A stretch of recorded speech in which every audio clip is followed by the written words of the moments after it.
And we are live from the post office.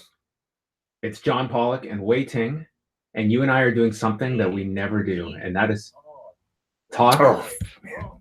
We are talking on a Wednesday. This is our day of rest from each other. True, yeah. Well, no, I mean, this is only the precursor. This is only the warm-up before we really spend perhaps too much time with one another, because this is our last show just hours before we head to New York. Yes, we are flying out on Thursday morning, and then it is nonstop WrestleMania week events, shows, matches, and on this show, we're going to be doing a preview, not just of WrestleMania. We will have a very extensive preview of each match happening at WrestleMania, all 55 of them, and we're also going to chat about all the major shows that we are going to, and we're going to give you kind of an overview of everything that is happening from Thursday all the way until SmackDown on Tuesday night. It's very, very busy. I believe there are over 55 shows that are happening. Mm-hmm. It is just an unbelievable amount, and we'll take a look at what the big shows are and what catches our eye as well. Yeah, very quickly, I want to let everybody know John has compiled a wonderfully kept, pristine, beautiful, up-to-date schedule with all the shows during WrestleMania week, and you can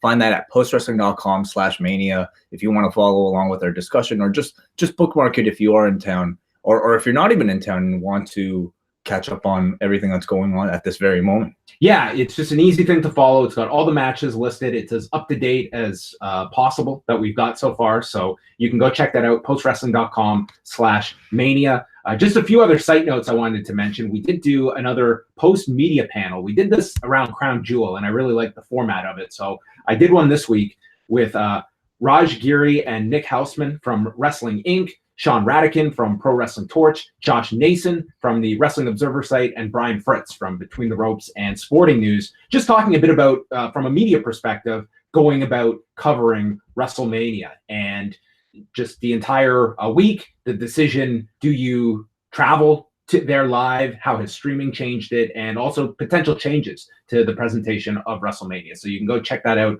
on the main page of the site.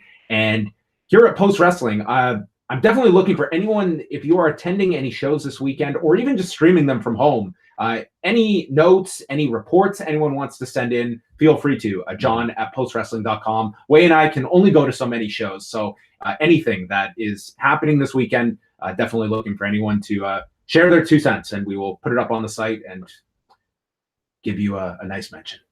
Absolutely. Mentions. Yes, of course. And also, I wanted to quickly mention, thank you everybody who's purchased something from the store right now, store.postwrestling.com. We have a WrestleMania week sale, 25% off all T-shirts. Every T-shirt, including our combo packs, which I personally pack with my Japanese folding style. Man. And I'll even throw in some coffee sleeves in there. So store.postwrestling.com from now till Sunday.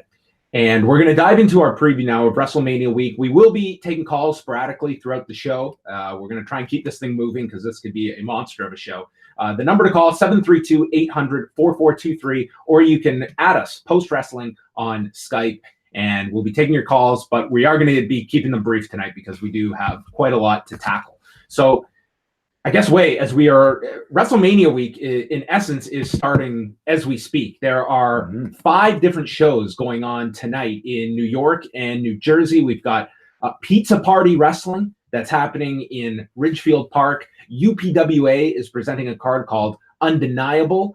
Battle Club Pro is presenting their Woman Crush Wednesday show in Brooklyn. The one that probably has the most depth in terms of names is WrestlePro Does Funny Equal Money, with Colt Cabana and Santino Marella against the Heavenly Bodies. They have Swoggle and Dan Moff in a street fight. Swoggle probably has the most unique matches this WrestleMania week. I'm really amazed, but I also not really, because I would say, looking at a list of shows like we had, just even on this day, the ones that really stand out are the ones that sound the oddest and honestly the most interesting. So I could see him being paired with a lot of people, making for very interesting matches. And disrupting the Impact continuity, Rosemary and Allie are teaming up against Team Tremendous on this show. Back from the dead. Yeah. And then there's an event called Murder Mania Night 1, because Murder Mania cannot be contained in one night. That is happening in Brooklyn tonight as well. So that's kind of the the start to WrestleMania week. It's just dive in with 5 shows tonight. Yeah. Now, typically on a Wednesday, is it usually this busy, or are we seeing busier and busier Wednesdays? Are you talking WrestleMania week? Yeah. I noticed the Wednesday shows kind of became the unofficial kickoff last year. Right. I'm sure prior to that there were maybe a few, but it seems like Wednesday is now the official start. And when you're look at these companies, these are not the ones that are going to be the major ones of the weekend.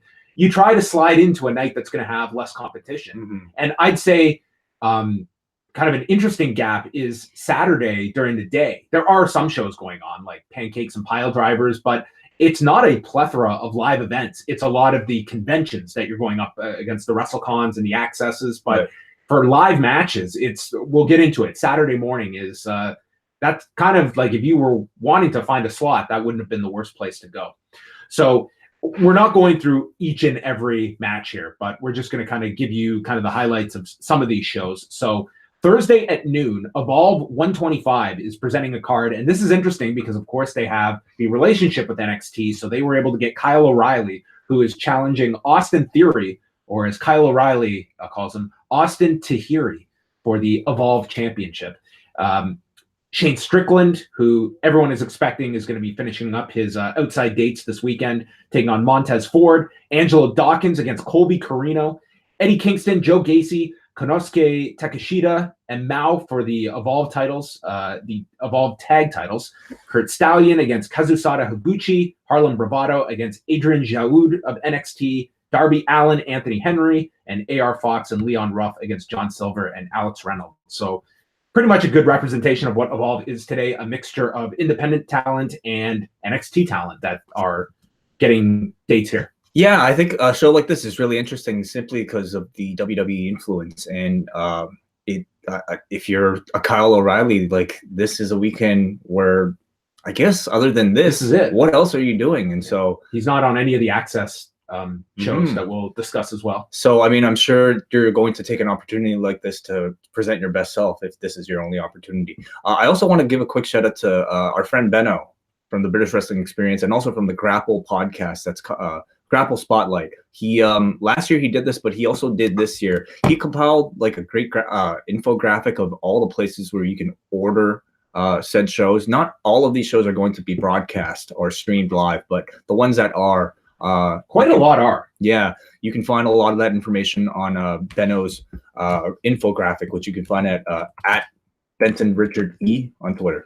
Cool. Yeah, go check that out. It's a great graph. And so many of these shows are available on Fight TV, the exceptions being, of course, the WWE's content. Well, we'll go through it. Evolve, of course, is on Club WWN, but a lot of outposts for all these shows.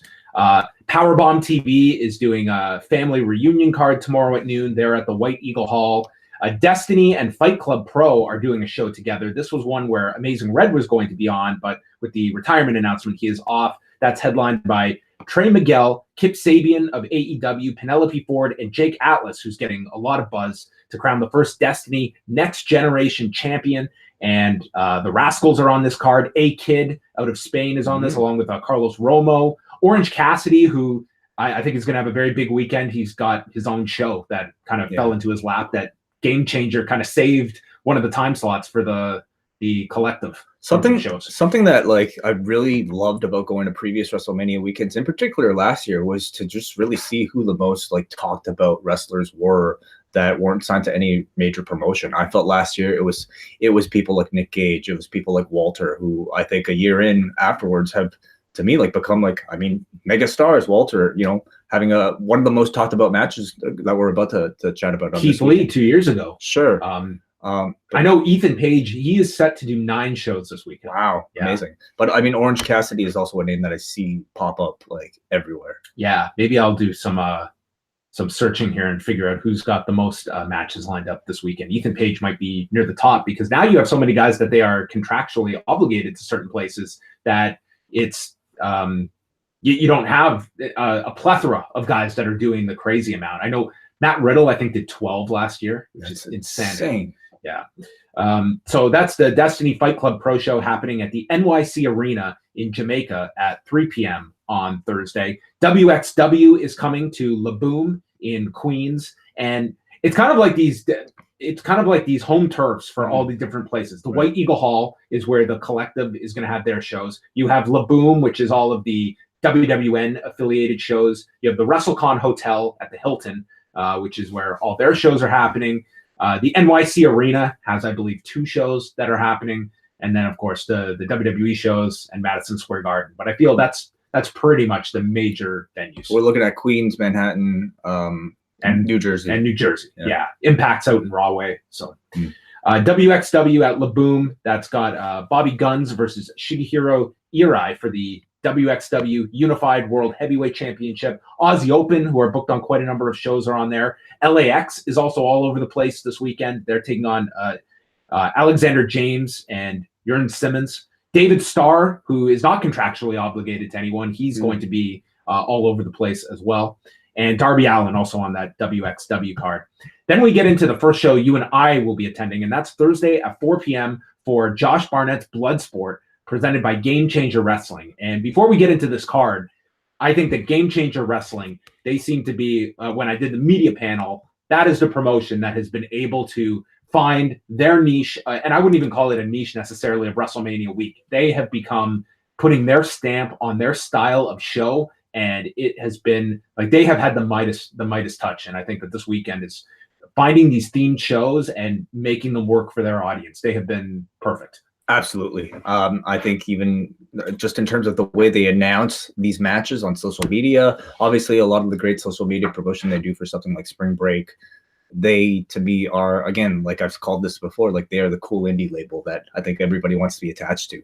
In this case, Josh Barnett. And what an interesting card this is. Yes, it's headlined by Josh Barnett and Minoru Suzuki. So you have the disciples of Carl Gotch and Billy Robinson in the main event. So now for people who didn't watch Bloodsport last year when it was a Matt Riddle promoted show, this is shoot style professional wrestling. Yes.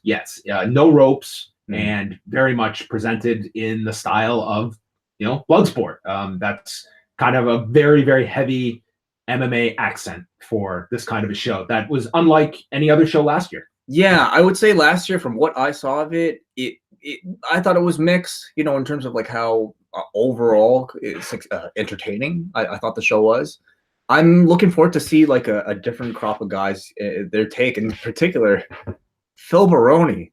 This is, I'm so looking forward to this card. So let me just run through here. Josh Barnett versus Minoru Suzuki. Frank Mir versus Dan Severn. Wow. Yeah, that's amazing to me. That is bizarre. I think that one's going to have to be, like, Frank Mir has never done a wrestling match in his life. And I don't know. I'm curious to see what the end result is. Yeah, this could really be a fish out of water kind of. But I mean, he's also doing a style of match that you would think would be the best, and it should be 5 minutes. Yes, I'm expecting a lot of jiu-jitsu. Like, I think jiu-jitsu translates. I mean, it's all the same thing, right? An exhibition jiu-jitsu match with a bit of maybe softer faux striking mixed in between, doing it in a dramatic fashion. I'm very curious to see how somebody like Frank Mir does it, and I'm kind of curious to see the shape of Dan Severn at this age. Yeah, and his age. Yeah, I'll look it up. Why don't you look it up? He's got to be late 50s. Dan Severn is 60 years old. He is 60. Yeah. Wow. I mean, he lives a very healthy lifestyle. So, I mean, he has that going for him. Timothy Thatcher versus Hideki Suzuki. Killer Cross is taking on Davey Boy Smith Jr. I think this could be a real, I'm not even going to call it a sleeper match. Yeah. I am a big fan of Killer Cross on Impact. And what's interesting, he noted today, he's on this show. He is not booked on the Impact show Thursday night. Interesting. It's very strange, I think. Like, he is one of the top heels on Impact. But this apparently, unless he's doing some surprise at Impact and could just be leading people on. But as of right now, not announced for it. Simon Gotch taking on JR Kratos. Masashi Takeda versus Jonathan Gresham. Jonathan Gresham is, perfect for this show, and another guy who's got some interesting matches this weekend. He's going to have a singles match with Itani. Wow. I think Shinjiro Otani is going to be he's going to have the great Sasuke role of 2019. Maybe. And then Andy Williams taking on Chris Dickinson, and the real main event, the people's main event, Phil Baroni versus Dominic Guarini. If that's the opener, wow. What a great start. The New York Badass. Maybe Larry Landless will be the referee. Yeah. I'm curious to see how many of them really stick to kind of the shoot style aspect of it. Again, like somebody like Nick Cage being in Bloodsport last year, I don't know how much it really worked out for the theme, right?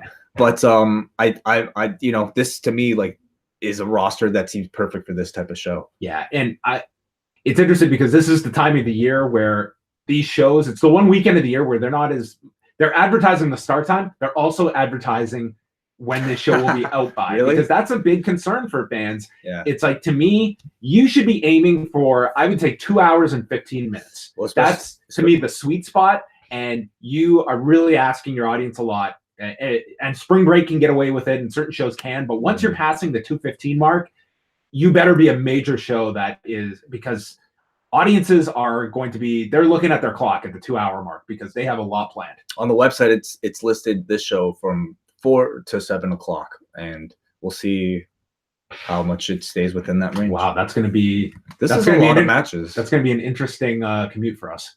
Yeah, we might be late for our next. We have to stay for Barnett versus Suzuki though. Oh yeah, we will stay for this whole show. We might be late for the next one. Let's go into Access, because this weekend, of course, they're doing the signings, they're doing all the exhibits that they usually have, but now they have also incorporated matches over the last couple of years. So on the Thursday night Access session from 6 till 10, which is happening at Brooklyn Pier 12, Roderick Strong versus Tyler Breeze, Harper taking on Dominic Dijakovic, and Luke Harper has promoted this as though this is the main event of WrestleMania. Yeah. This is maybe the biggest promoted Access match in history. He did. I mean, there was so much genuine feeling in that Twitter post he wrote about how, you know, a year ago he was winning the tag team championships. Several years ago he did such and such, all these accomplishments, and this year he's 39 years old, or somewhere around there, 39, and he's wrestling at Access, but he's like putting all that frustration into this match against Dijak. And man, I thought he did such a good job promoting a match like this that I'm totally looking forward to it. I hope they're taping it and putting it up somewhere. I'm sure they're taping all of this stuff. I could see it rolling out at some point. An interesting, like, we look at Ali and the what if had he not got hurt. Mm-hmm. So Rowan suffers his injury and he goes out. And from my understanding was that Luke Harper, like, he had the wrist surgery and it was something that had been nagging him for a while. So when Rowan got hurt, he elected to have the surgery. And then Rowan was cleared beforehand and got the Daniel Bryan spot. You have to wonder that Luke Harper, that would have been his spot. And I would say Harper would have been my choice as well for that specific role. I totally agree. I think he would have been better, but you know, this is what it is. That's wrestling in a nutshell, timing. And then Sanity versus the Undisputed Era, and Cassius Ono versus Aiden English. Huh. Yeah, kind of interesting match. Yeah. So, but there's certainly more of a draw for Access than in years past. I could say before, Access was completely skippable. I've always said go once because it's fun to go once, but they are more and more trying to attract people, but it's a loaded market. And I don't know if this kind of a lineup is enough that it's going to steer people from, say, the WrestleCon Super Show. It depends what type of fan you are. If you're a fan who only watches NXT and WWE produced product, you're going to want to go to a show like this rather than something like Bloodsport because you know all these names. And if you're a fan of something like, you know, if you want to see Jinder Mahal wrestle, like, this might be your only chance this weekend. Well, he's only signing. I don't think Jinder Mahal. He's only signing? Yeah. Oh, you got to save that for the pay-per-view. Yes. And then the New Day and Charlotte are VIP and premium. Right. But, you know, like, I mean, listen, Roderick Strong versus Tyler Breeze, like, I'll watch that. That sounds great. All these matches sound great. Then they have the Mark Hitchcock Memorial WrestleCon Super Show. And this is a loaded show. And they've only announced 4 matches so far. But I think this is going to be one of the shows of the weekend. Will Osprey versus Bandito. Last year, I think Will Osprey was contender for MVP. Performer of the weekend. Sure. I think it was Osprey, Riddle, and Nick Gage for me. Yeah. Walter, I thought was great. Yes.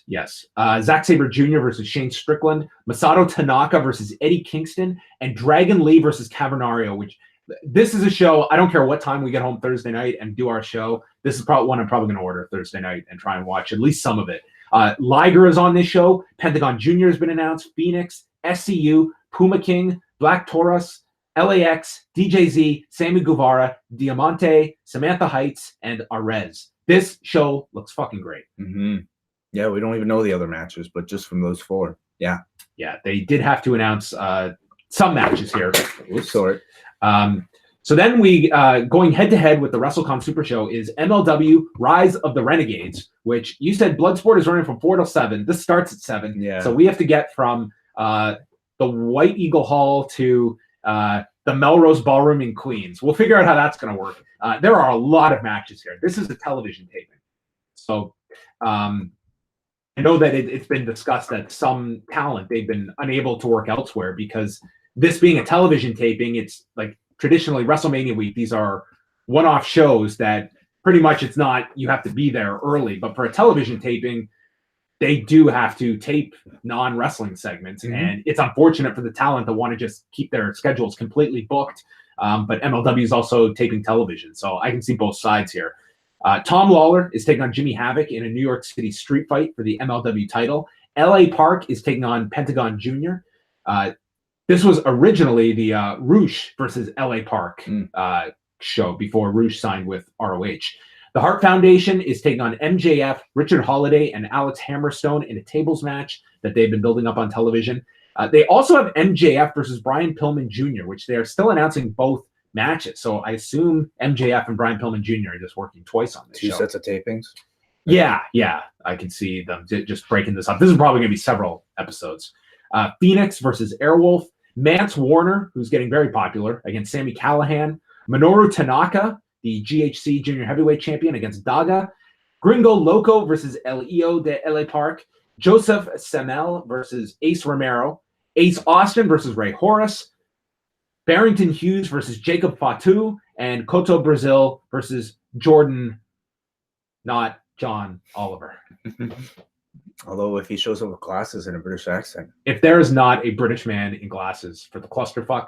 Remember last year they had the commission member from Louisiana do an angle? Yes, that's right. So yeah, I mean, I really haven't been following much of MLW, but I look forward to catching up on a show like this, in particular, seeing somebody like a Jacob Fatu, who I've been hearing tons about. Yeah, he's really starting to break out. He's part of the Contra unit faction that they've just debuted. So that's at 7 o'clock. Interspecies Wrestling. These are the guys who got the warning from Lego about having a match where the fans bring the Lego. Now it is redacted. And that match, bringing the colored bricks. Surprised you didn't want to go to this one. We have Matt Tremont, Addy Starr, Jeff Cannonball, and Viking, plus Sexy Eddie versus Swoggle. I'm going to bring up every Swoggle match on these shows so you can get... Should I keep a Swoggle tally? Yeah, keep a Swoggle. Okay. Who is the one he's facing on the one I just mentioned? The one before the laugh funny equals money. Yes, Dan Moff in a street fight. Right. Okay. Yes. I'll Swoggle. I'll just keep track of how many matches. Yes. Yeah, so that's the. We also have the Bastion Snow International Food Fight Invitational. This one's at the White Eagle Hall. Interspecies Wrestling. DDT is running a DDT authentic card at La Boom at 8 p.m. on Thursday night. Daisuke Sasaki versus Konosuke Takeshita, Senshiro Takashi versus Mao in a weapon match. Joey Ryan is on this card in a tag match involving Den Shakudino. They are bringing over a ton of their original talent. Colt Cabana is on this show. Ethan Page is on this show. Jason Kincaid's on this show. So a bit of a mix of talent, but a lot of DDT authentic talent. I really would have loved to have seen this show just as a way to see DDT, because I wouldn't have a chance otherwise unless I went to Japan. How authentic, I guess, remains to be seen, and how well does it play to a North American audience? I'm very curious to see that as well. Then, of course, Thursday night, Murder Mania 2, which will feature Casanova Valentine versus Effie, and Airwolf, Eric Cannon, Pinky Sanchez, and Atomic Thunder Frog at the Our Wicked Lady in Brooklyn, New York. So maybe if you feel it's a Murder Mania late Thursday night, sure, that's an option. This is interesting because we're getting into the late night shows. Yeah, these are a staple now of doing the late shows. AIW is at the White Eagle Hall presenting the Slumber Party Massacre. And AIW, John Thorne, are their matchmaking, I'm a big fan of. They try and do a lot of cool stuff, and stuff that you look at their card and be like, what the fuck? As I'm looking at it right now, I think I'm going to have to add to my tally. Eddie Kingston is taking on Shinjiro Otani. Yeah. That should be something. Sounds awesome. Scott Steiner versus Swoggle. Yes, number 3 for Swoggle. And to me, the most anticipated one of all the ones that you just mentioned. Colt Cabana and Grado versus MJF and Ethan Page. Sorry, this means Swoggle is going to have to go from this interspecies thing right to AIW. Okay, yes, he's going to have to do that. Phoenix and Pentagon are doing the WrestleCon Super Show at 8, or at 7.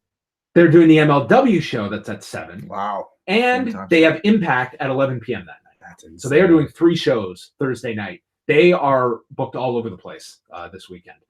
Nick Gage versus Mance Warner. That's going to be something. That could be the most. That match is going to get over with this audience. La Familia de Tijuana versus the Young Studs in a Mexican death match.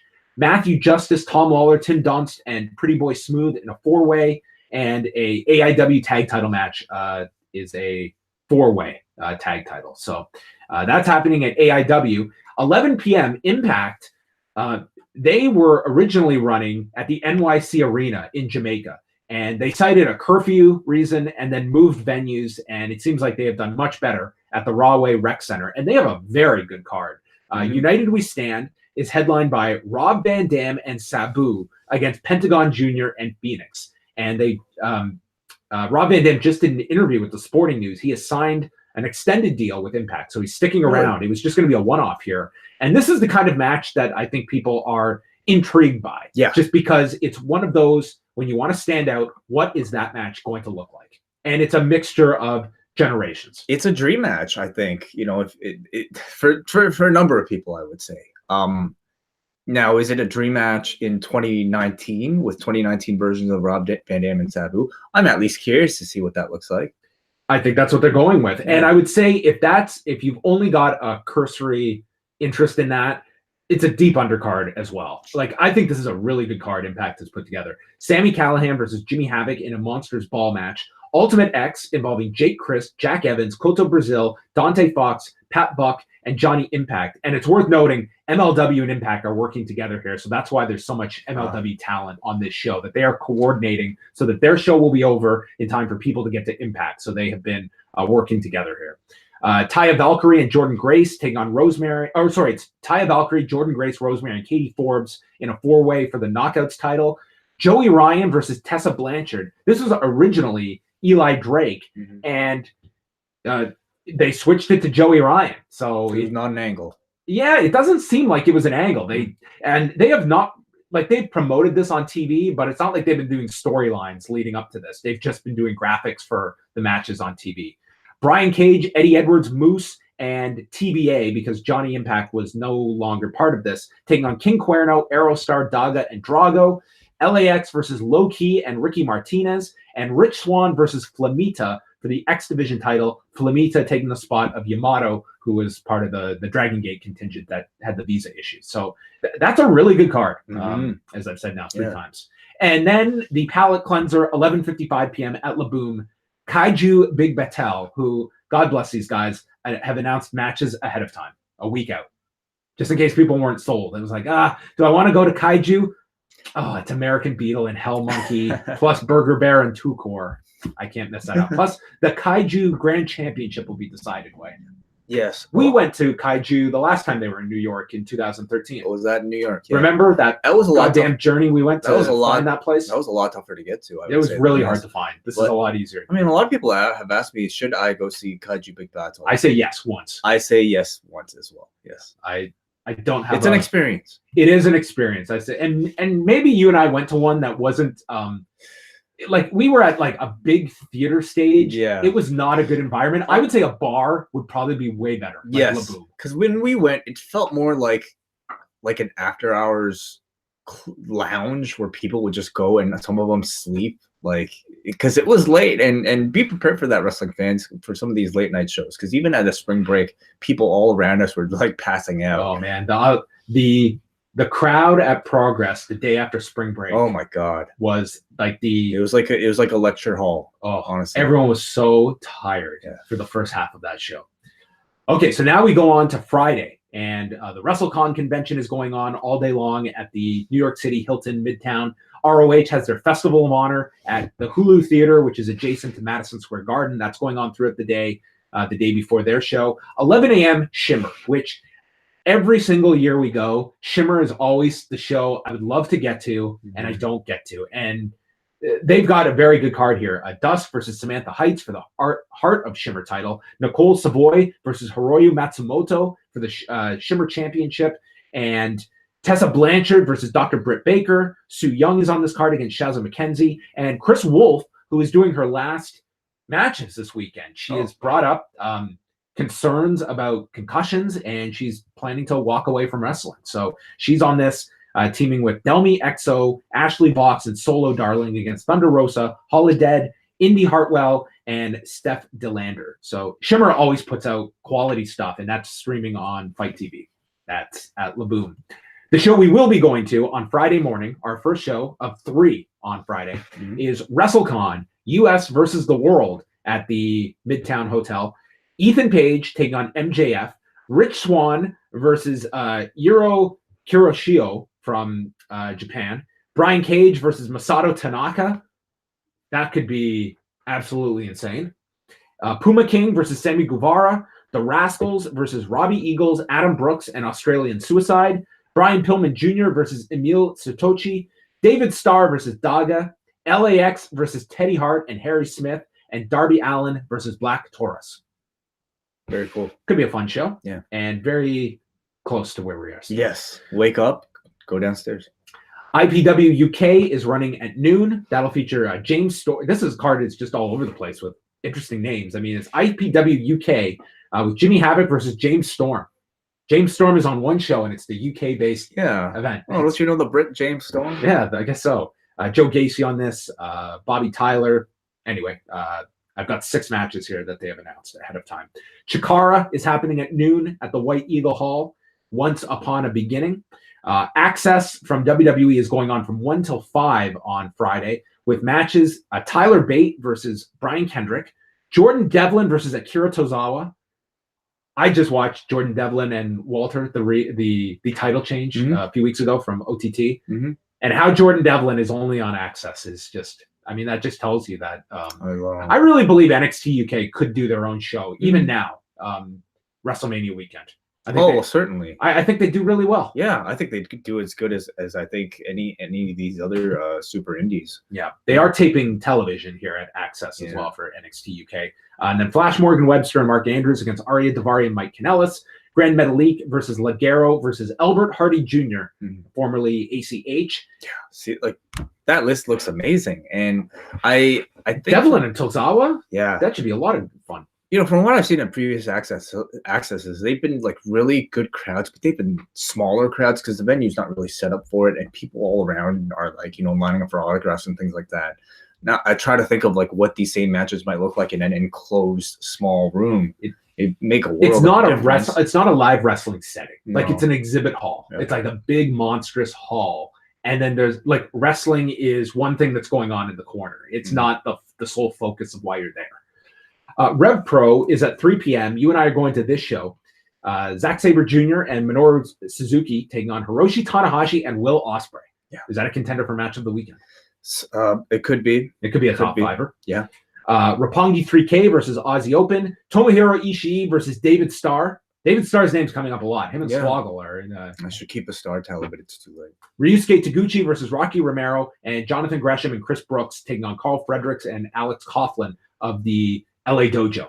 Is this true? Only 5 matches? That's what they've announced. I'm sure there will be more as well. And maybe, given that Carl Fredericks and Alex Coughlin are there, maybe I think Shabbat is supposed to be in their corner. Oh, interesting. So, yeah, he could be there. Yeah, I expect more matches than this. And we'll be attending this with our friend Todd Martin. Oh, cool. Yes. I think a number of people I've heard are going to be there. Yeah. So it's, that should be a hot show. Yeah. WWN Super Show is going on at the same time as Rev Pro. That's over at Laboom. JD Drake versus Higuchi for the WWN title. Eddie Kingston, Shane Strickland, and Joe Gacy versus Lucky Kid, Marius Al-Ani, and Bobby Guns. And then AR Fox, Leon Ruff, and Adrian Alanis versus Daisuke Sasaki, Tetsuya Endo, and Soma Takao. As well, Austin Theory on this show. Allison Kay taking on Miyu Yamashita for the Shine title. And a lot of talent in the WWN family and from abroad as well that's coming in for that one. Black Label Pro, they have a pretty deep card. It's Adventures in Wrestling, and this is another one with a lot of interesting stuff on it. Shigehiro Irai versus Jonathan Gresham. Ethan Page versus Kobe Durst for the Black Label Pro Championship. Nick Gage versus Swoggle. Got it. 4. Swoggle definitely has the most unique lineup of opponents. I think Swoggle against anybody is already pretty unique, but yes, Nick Gage against Swoggle. Is he doing any podcast panels? Unannounced, maybe not probably. announced. Yeah. Sadcamp versus Tank and Manny Fernandez. Brian Alvarez will be taking on Orange Cassidy for the ICWA Texarkana television title. To me, that's on my list of most interesting matches. Then we have Brian Zane of Wrestling with Regret is hosting a $1 million battle royal. Oh, okay. I met him last year. Yeah, he was at Wale Mania. Yeah. We chatted with him a bit. Yeah. Those are among the matches at the Black Label Pro He's show. hosting the battle royal. Is he going to be in the battle royal? It's in his name, so I don't know if he's participating. He's paying. It says it's his $1 million battle royal, so he's coming up with $1 million from that YouTube money. I guess. Yeah, he's got YouTube. Wow. Fuck you money. Impressive. So that's 3:30 p.m. at the White Eagle Hall. This is a show that it was announced after we committed to Rev Pro, and I can't say I'm making the wrong choice going to Rev Pro, but no way. If I wasn't at Rev Pro, I'd be at this show. That is Stardom's American Dream 2019 in the Big Apple. Really tough to get tickets anyway, though. Yeah, this sold out right away, and they only announced the matches today. So the main event is Session Martina, Jamie Hayter, and Andres Miyagi and Kagetsu versus Mayu Iwatani, Tam Nakano, Saki Kashima, and Arisa Hoshiki in an elimination match. But the big match that they're doing, Momo Watanabe and Utami Hayashishita, who was the Rookie of the Year last year for the Wonder of Stardom title. This is a huge match. This is perhaps the biggest match they can put together. This is going to be one of the best matches of the weekend, I think. Wow. That's a huge match for Stardom. Hazuki versus Dust for the high-speed title. Brittany Blake and Dr. Britt Baker against B. Priestley, and Konami against Hana Kimura and Bobby Tyler, as well as Violet and Sonya Strong versus Natsuko Tora and Jungle Kiona. So that'll be on Fight TV, and I'm sure on Stardom's streaming service that you can check out later. I was honestly surprised when I heard that this sold out as fast as it did, and I really do wonder how much of the audience that have tickets to the show are It's a small venue too. Oh, okay. How do we know how small? I mean, it's the NYC Arena, which is where House of Glory runs out of. So we're not talking a huge venue. I don't know the exact number though. Yeah, but certainly, yeah. I hope to hear some reports from this one. DDP's Birthday Bash Workshop. The yoga workshop at the Hilton Midtown. The Friday night access card features Tyler Bate. Oh wait, is this? I think I read. Oh, okay. You know what? The matches I read for the afternoon, they're going to be split up between the afternoon and the evening. Oh, so those 4 matches, gotcha. They didn't distinguish which are happening at which session. They just said those are happening on Friday. So again, you might see Tyler Bate versus Brian Kendrick. You might see Devlin versus Tozawa. You might see Flash Morgan Webster and Mark Andrews versus Ari Daivari and Mike Kanellis in either one of these two. Yeah. Maybe they'll do the same match 2 times. Yeah, why not? Yeah, like medieval times. Yeah, do like a choose your own adventure. What would happen if? Split wins. Yeah, that. Something goes different in the match.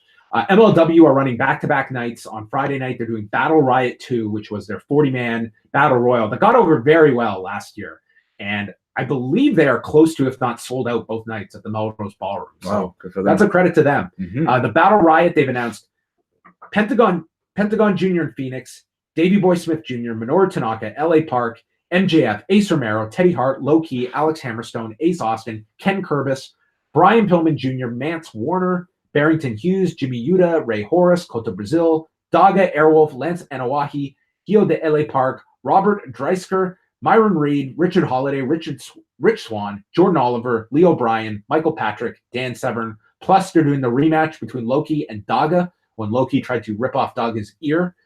L.A. Park versus Jimmy Havoc, Teddy Hart versus Ace Austin, and Brian Pillman Jr. versus Rich Swann. It's a lot of names. That's a lot. Good job. I could have just said 40-man battle riot, and I think people would have gotten the gist of things, that the mainstays are all involved in that. But that show going head-to-head with NXT TakeOver Brooklyn, which certainly near people's top of the list, I would say, for show of the weekend. We've got a super deep show. So let's talk a bit about this TakeOver show. It is headlined by Johnny Gargano and Adam Cole, 2 out of 3 falls for the vacant NXT title. My first question, did you see the Tommaso Ciampa video today? I have not had a chance to yet. Oh my God, dude. I have zero shame. I was crying by the end of this thing. Really? I was crying by the end of this video. It is so emotional, dude. So now what do you think that means for his eventual return, for his character? I mean, I'm going to let you watch this video for yourself. Oh. This neck injury, it is not the toughest thing this guy has dealt with. Really? I mean, it is a heart-wrenching video. How long is it? It's about 12 minutes, and it's the first of 2 parts. There's another part coming for it, but it's in the hospital. He goes through all of his injuries and the attitude this guy has at the end, and the reason for that attitude. I mean, it is one of the best things I've ever seen the WWE put on one person. I don't even want to call it like a promotional video. Like, it is a guy just completely. Let's stop the show. Let's just. Let me just go home and watch it. I was not expecting. I was expecting to watch, a very sad video because of the neck injury. But then he brings up like an issue that he has not made public before, and it is just something else to watch. Okay. So it's on the WWE's Performance Center YouTube show. They've been doing great work on that channel. Yeah, it is really good. I'm sure Jeremy Borash is involved in that, and all the guys that they've been hiring. Yeah, they have a tremendous team there, and that's certainly some of the work they've been doing. So Gargano versus Cole. Yeah, I feel that obviously there's 2 ways you can go here. You can do like Johnny Gargano finally gets the big moment, or it's the Tommy Dreamer story of never getting to the top until 2000 when they had to put the title on Tommy Dreamer. But the idea that Johnny Gargano never wins the title, he is always coming up short. But I feel they're going to go with the former. I think that this is Gargano's title win. I mean, I also wonder, though, what plans are with somebody like Johnny Gargano afterwards. If what part of the plan was to bring him up to the main roster anyway. He's not going to wait around for Tommaso Ciampa to come back to finish that story. I think that's something you continue perhaps on the main roster. You hope for the best, but no guarantees. But as such, like I don't see much more for Johnny Gargano to do in NXT, and I'd be happy if he never won the NXT title. Whereas Adam Cole, I feel, could change things around for the Undisputed Era with the championship win heading into 2019. Yeah, I guess there's part of me that I watched the Undisputed Era. It's like these guys are so ready to go up. That whole top mix, dude. Yeah, I know. Look at the quality of the matchup, like that 6-man or 5-man, and it's way better than anything on Raw. So, do you see call-ups on Monday and Tuesday following WrestleMania, or do you wait to the Superstar Shakeup? I think you see some of them Monday, Tuesday. That always is just kind of part of tradition, right? Yeah. And that's when they'll get the biggest reaction. They'll get great reactions in Montreal. And then they get drafted the following week. But in Montreal, they'll get great reactions as well. But I would expect at least 1 or 2. Yeah. I think it's going to be an excellent match. This one could go close to an hour. I think this is going to be a long takeover. This might be the longest takeover. I think these 2 out of 3 falls, it's not going to be the quick falls and then the long third fall. I think you're getting 3 long falls. Yeah. Shayna Baszler, Io Shirai, Bianca Belair, and Kairi Sane for the NXT Women's title. This could be Baszler dropping the title. I think so too. I think it's a way for her, obviously, to lose without actually losing. But and then do a rematch before she either leaves or she's at least out of the picture. But now, who would you put it on of the 3? I feel. See, to put it on Bianca Belair, I would say. Then why did you end the undefeated streak and have her lose at the last takeover? I also think it's too soon. Yeah, I think Shirai. I think so too, because I think Sane already had the belt. To me, I think you call her up at this point. What more does she have to do? But yeah, I think Shirai certainly has the in-ring ability to carry that belt in NXT. Yeah. I think it'd be a great spotlight for her to lift her up to Kairi Sane level. I don't want to be a pessimist, but I'm going to just be a realist here. That if Shayna Baszler does end up getting called up, I think it is 95% sure that she will be the next Asuka, that she will be lost on the main roster. I have no confidence they'll get Shayna Baszler right. None. I think it'll be slightly different because, at least like Shayna can promo. She doesn't have some of those limitations that we've seen with Asuka. And so for that reason, I feel she stands a better chance at success. But it's all up to, I think, a different system and how they see it. But that's a conversation for another time. I mean, her saving grace would have been an attachment to Ronda, who we don't even believe is going to be around. Mm-hmm. So, I mean, yeah, it's interesting to see where she is a month from now. Or she keeps it. Yeah, she could keep it. That would be my ultimate call. It's not broken, and she's doing fantastic in NXT. Pete Dunne versus Walter. This could steal the show for the United Kingdom title. I am super pumped for this match. I don't think we mentioned we are going to TakeOver. So Friday it is US versus the World, Rev Pro, and TakeOver Brooklyn for us. And then somehow we'll do a show at the end of all of this. We'll try to do a mid-between if we can, but there might not be a chance. Yeah, we'll do our best. Yeah. Yeah, I think this is 100% Walter should be winning this. Yeah. And I think it's going to kickstart a renewed interest in NXT UK. Like, this is a new chapter of the show, and it is now Walter's show. Yeah. I 100% believe Walter should win this match. I think this is the match that will steal the show, and for a lot of people, perhaps even steal the weekend. And where does it go on the show? I don't mind it in third, like right in the middle. You know, it's a match that I think will really put Walter on the map in a big way. I kind of like the order of the matches as it's listed here. Yeah. I would open up with the tag match. I would do it exactly like this. Actually. Yeah, I think this is a good way to go. Yeah. Velveteen Dream and Matt Riddle for the North American title. I think a lot of people are expecting Velveteen Dream to be one of those call-ups. Don't know if that's happening. Yeah. But this would certainly telegraph that if he is losing here, and how quick he would lose, because Matt Riddle has been he's been pretty much unstoppable, at least on television. He has lost at some house shows. Yeah, I mean, I could see it happening, but I could see Dream staying for a while longer, especially since he hasn't really defended the belt. So if he had a longer run and continue this program, he would be one I would hold back on. But he's improved a lot in the last year, so I don't think it would be a bad idea. And I have the complete opposite opinion of him than Shayna Baszler. I think they'll totally get him on the main roster, and I see him doing very well. He seems to be the kind of character in Elias that gets over, and he's also improved dramatically, that he is certainly capable when the bell rings. At the same time, John, is now the best time to debut somebody like him when you still have Aleister Black and Ricochet that you're trying to promote to a new audience. Yeah, listen, the call-ups have hardly been seamless this year. They've been really rough. So I'm just saying I feel they're going to happen, regardless of whether it's the best time or not. I personally feel the call-up should be at a time of the year when you can use them. You're still on the fumes of WrestleMania. You've got the superstar shakeup. It's so chaotic that you do get forgotten quickly. And the last thing you want is 4 weeks from now, Velveteen Dream is suddenly they don't have a spot for him on SmackDown one week, and he's Andrade. He's EC3. Even worse. So TakeOver is going head-to-head with Joey Ryan's Penis Party at the Midtown Hotel. Also War Raiders and versus. Oh, sorry, we totally glossed over that. War Raiders against Ricochet and Aleister Black for the NXT tag titles. Is this the swan song for Ricochet and Aleister Black? I think 100% it should be. Yeah, there's no reason. The match should be great. They've been a fantastic tag team. This will be an excellent tag match. This one isn't getting all the attention of other matches on the TakeOver card, but that should be tremendous as well. Joey Ryan's Penis Party is headlined by Phoenix and Pentagon Jr. against Johnny Mundo and Taya Valkyrie. We have Joey Ryan, Val Venus, and Sexy Eddie versus Session Moth Martina, Scarlett Bordeaux, and Priscilla Kelly. What is going to happen in this match? I mean, it is a penis party, so I couldn't have picked a better team. Wow.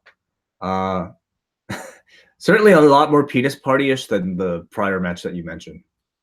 Colt Cabana, Tommy Dreamer, and Mike Babchick, who is a radio personality, are taking on the Best Friends and Matt Stryker. Dan Barry versus Bill Carr. David Arquette versus Timothy Thatcher, which at least is not going to be Nick Gage. Allie and Rosemary against the Twisted Sisters. And Black Taurus versus Puma King versus Shark Boy versus Mr. Iguana and Green Ant. I can totally understand the appeal. Yeah. This is not a show I would want to go to. No. It's not. I'm somewhat curious. I mean, I think we could split up. I'll go to TakeOver and you can go to this. I think it's kind of taking, some of the I would say weird nature of a show like a Spring Break and doing Joey Ryan's version of it. I think there's some really interesting names on it. It remains to be seen maybe how successful it will be. Let me put it this way. We've got 3 shows here with Spring Break, the Penis Party, and TakeOver, all going head to head. Well, I mean, I would say Like, let's be honest, the other two sold out quickly. The Penis Party was pretty much put in that slot that, hey, if you couldn't get tickets to those two, this is your option. I think you could put any show up against those two shows, though, and you would still probably find tickets there. For a lot of people, let's be honest, maybe this is kind of the third option, maybe only available option at 8 o'clock on a Friday. There's also a fourth with FTW Sacred Heart Slam Forever at the Sacred Heart Catholic Academy in Glendale, New York at that time. Joey Janela's Spring Break 3 Part 1 is taking place Friday at 8 against the other shows. Nick Gage versus Shinjiro Otani. Is that the main event? That is listed as... Or is it the Invisible Man versus Invisible Stan? That could be the new main event. They are selling shirts with this. Oh, that sounds amazing. I want to watch this. How are they going to shoot it on TV? How are they going to know where they're moving? All I can say is, from my first acknowledgement of this match, I have not been able to stop. Like, every now and then, I just find myself thinking of this match and like picturing that crowd. Like, at some point they're going to be reacting as though they're watching moves. Of course. And you can't see me. Do we know who's calling the show? Oh, it's probably going to be because whoever it is, they're going to have the performance of a lifetime. They're going to essentially have to dictate this match, aren't they? Yeah, Joey Janela has not announced what he's doing on these shows other than he's back. Interesting. So Nick Gage versus Shinjiro Otani. Taka Michinoku versus Orange Cassidy. Yeah. Okay. Somewhat interesting. Taka Michinoku is not one that draws my... The thing is, though, I expect this to be full-on WWE version Kai and Tai Taka Michinoku if this is on Spring Break. He'll come out, he'll do the dub voice thing, he'll even do a choppy your pee-pee bit. I bet. A tribute? I think so. Masashi Takeda versus Jimmy Lloyd in a death match. Ethan Page will be in a match against TBA. Mm-hmm. And then we've also got a scramble match involving Jake Atlas, Slim J, A-Kid, Australian Suicide, and Shane Mercer. Interesting. We have our first call. We're going to intermittently cut the calls just throughout this. Who's on the line right now? Jake, what's up?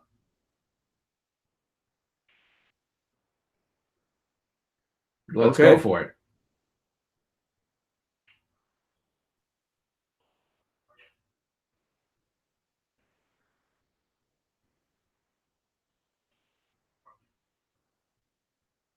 I thought it was just it was a forgettable promo. I wouldn't say it was awful. I think it was just not anything that would stay with you after that show. But what is your reasoning for Becky not being ready at the moment? And what do you feel Charlotte has that would be worth kind of sacrificing this entire build around Becky?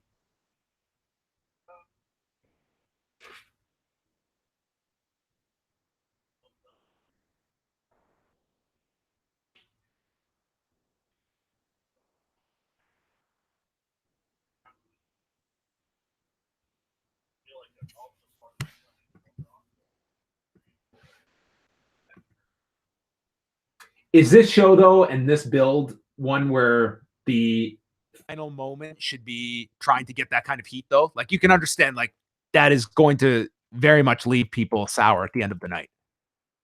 Or maybe that's what you're hoping for. Well, they did it last year with Brock Lesnar. And that was a disaster. They should hopefully have learned from that. Either way, it was going to be a disaster last year. Last year, that main event was just torpedoed. Absolutely. I can't agree more. I was there last year, so I had to sit and feel and experience that. But I think you're going to have two great, genuine feel-good moments with the Seth Rollins and the Kofi Kingston. That might be enough to carry you through. Yeah, I really feel they need to go with Kofi going over. Whether it's a long title reign, whether it's a short one, I think that is absolutely the call to make. And yeah, that would be between that and Rollins. I see much more higher on Kofi Kingston winning than Seth Rollins. But they could do both, absolutely. You guys think that the outcomes for WrestleMania are going to have any implications towards the Fox on SmackDown? No. SmackDown on Fox.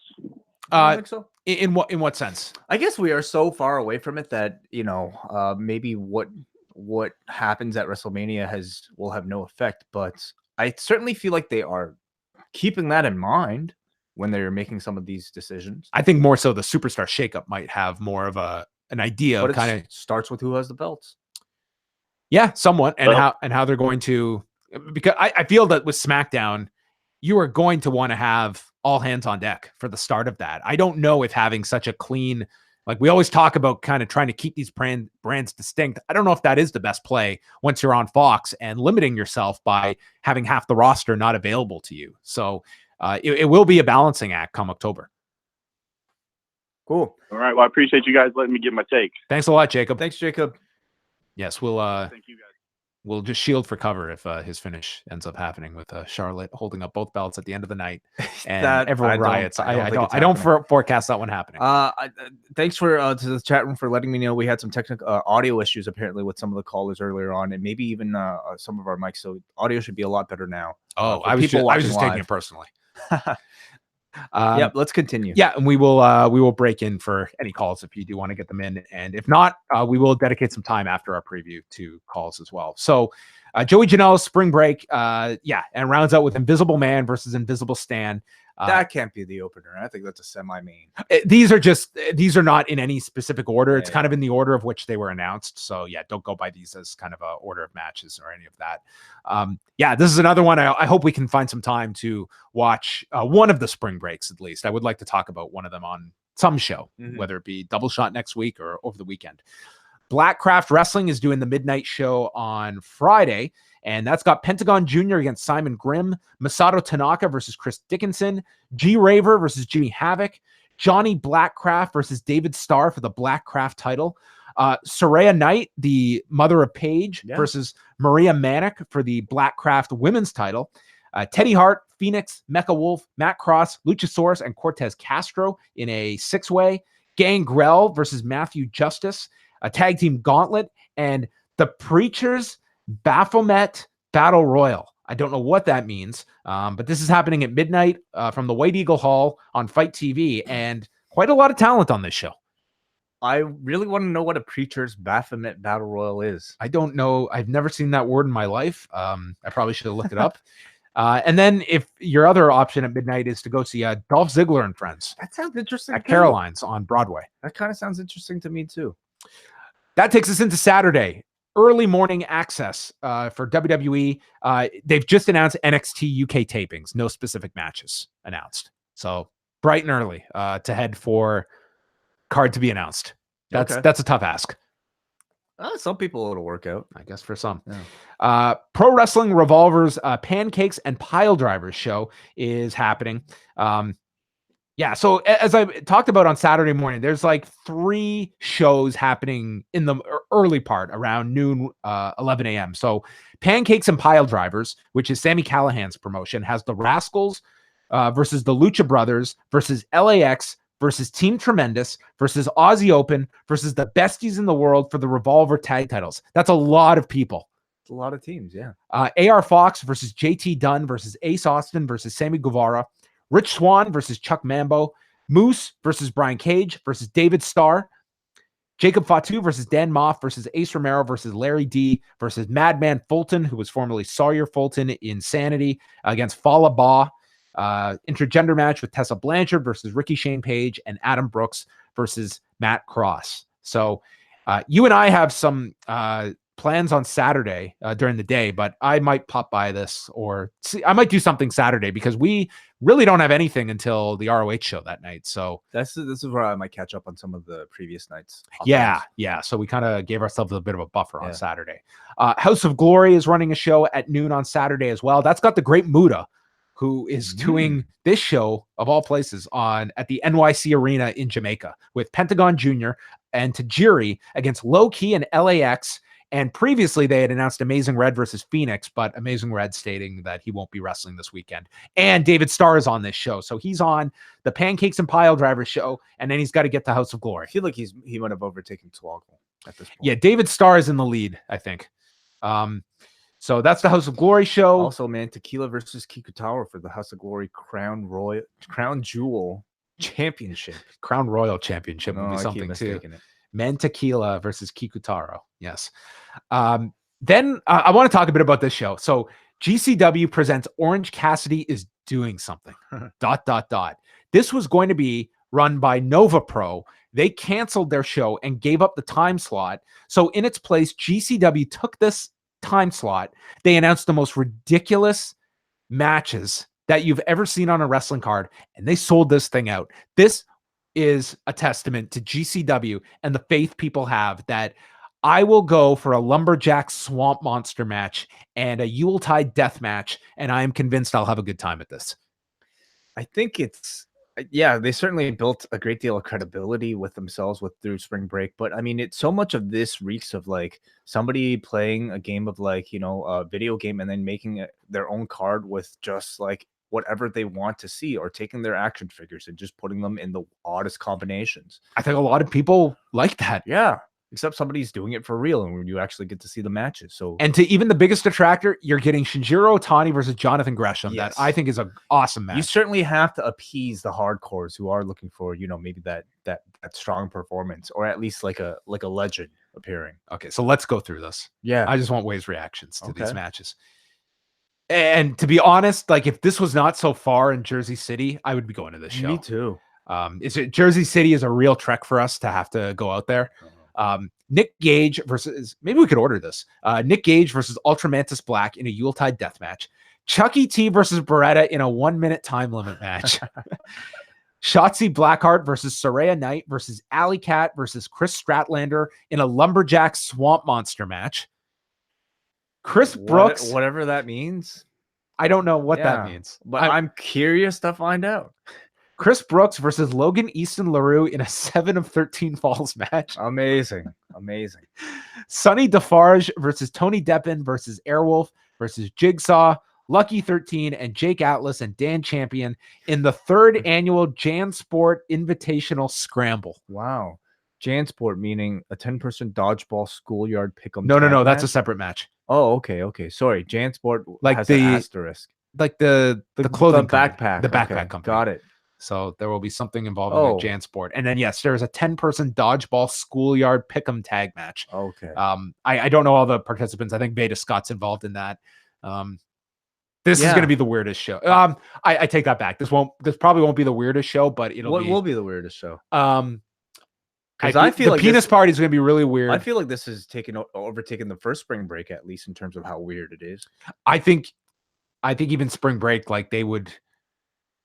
I don't know if this is a test of yes, you can sell tickets to something like of novelty. Will this be a well-received show is a good question.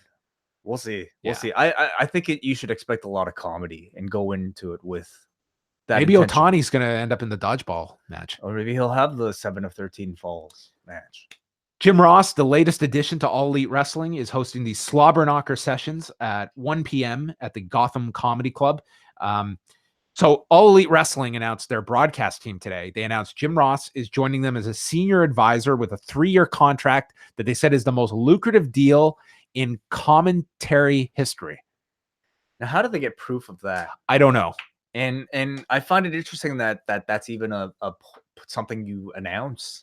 You know, we paid this man a lot of money. Yeah, I mean, that's kind of part of the AEW presentation is we've got a lot of money. Like, Cody and the Bucks, like that's a lot of it. Like being the elite, it does kind of delve into at times like lifestyle of the rich and the famous. More so with Cody and Brandy. But to me, it's just not really impressive. It's impressive how much money you make, not how much money you put into this thing that doesn't have a show. Well, let's be fair. We gave a lot of discussion on the John Oliver piece about wrestlers. I'm not going to fault a company that's going to feel that, traditionally pro wrestlers have been underpaid given the comparison to other major league sports. Yeah. So I'm not upset that people are making money. I do understand it. I mean, I think the idea is just to show that this is a big signing. We are treating this man with the respect that I think a legend deserves. And they're making a big announcement with some, a tagline attached to it.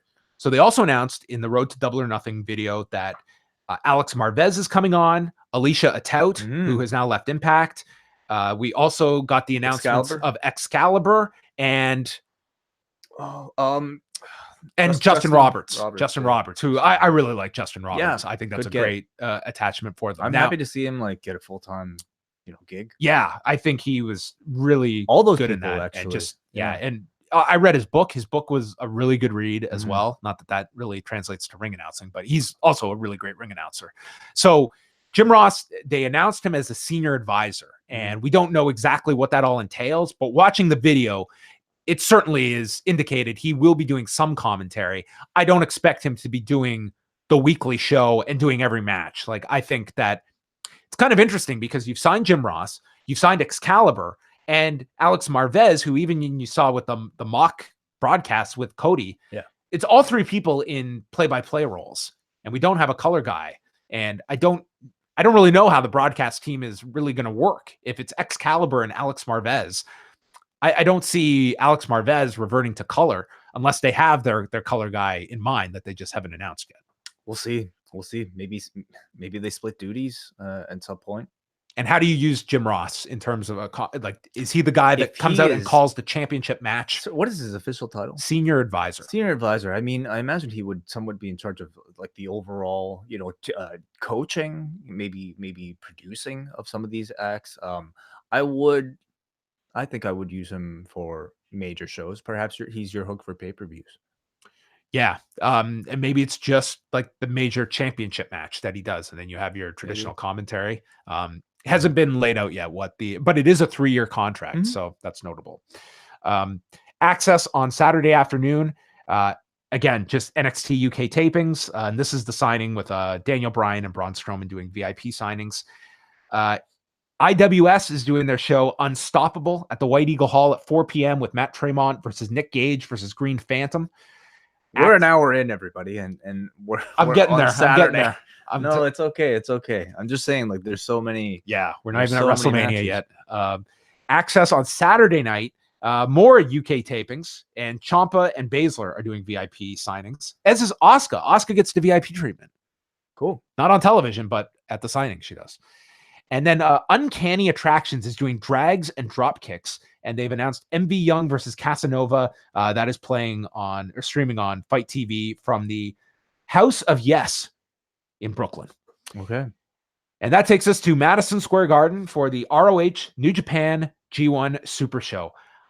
We are going to this. I think this is an awesome card. I'm really looking forward to this. I really am too. I wasn't I would say for several weeks, but I think ever since they announced the card, and especially this week, like, to me it really looks like a New Japan show happening in Madison Square Garden. So I think that Naito and Ibushi in there really, I don't say that's make or break, because there's a lot of great matches on this, but I was really not expecting that when they shot the angle that would be loaded onto this. I thought that they'd save that for mid-April. it's probably not a match you would expect at a Long Beach show, or even I don't even think it's something. Maybe a Cow Palace show, but yeah, they're throwing out a major. It's match. their biggest all Japanese singles match I think they've done in the US.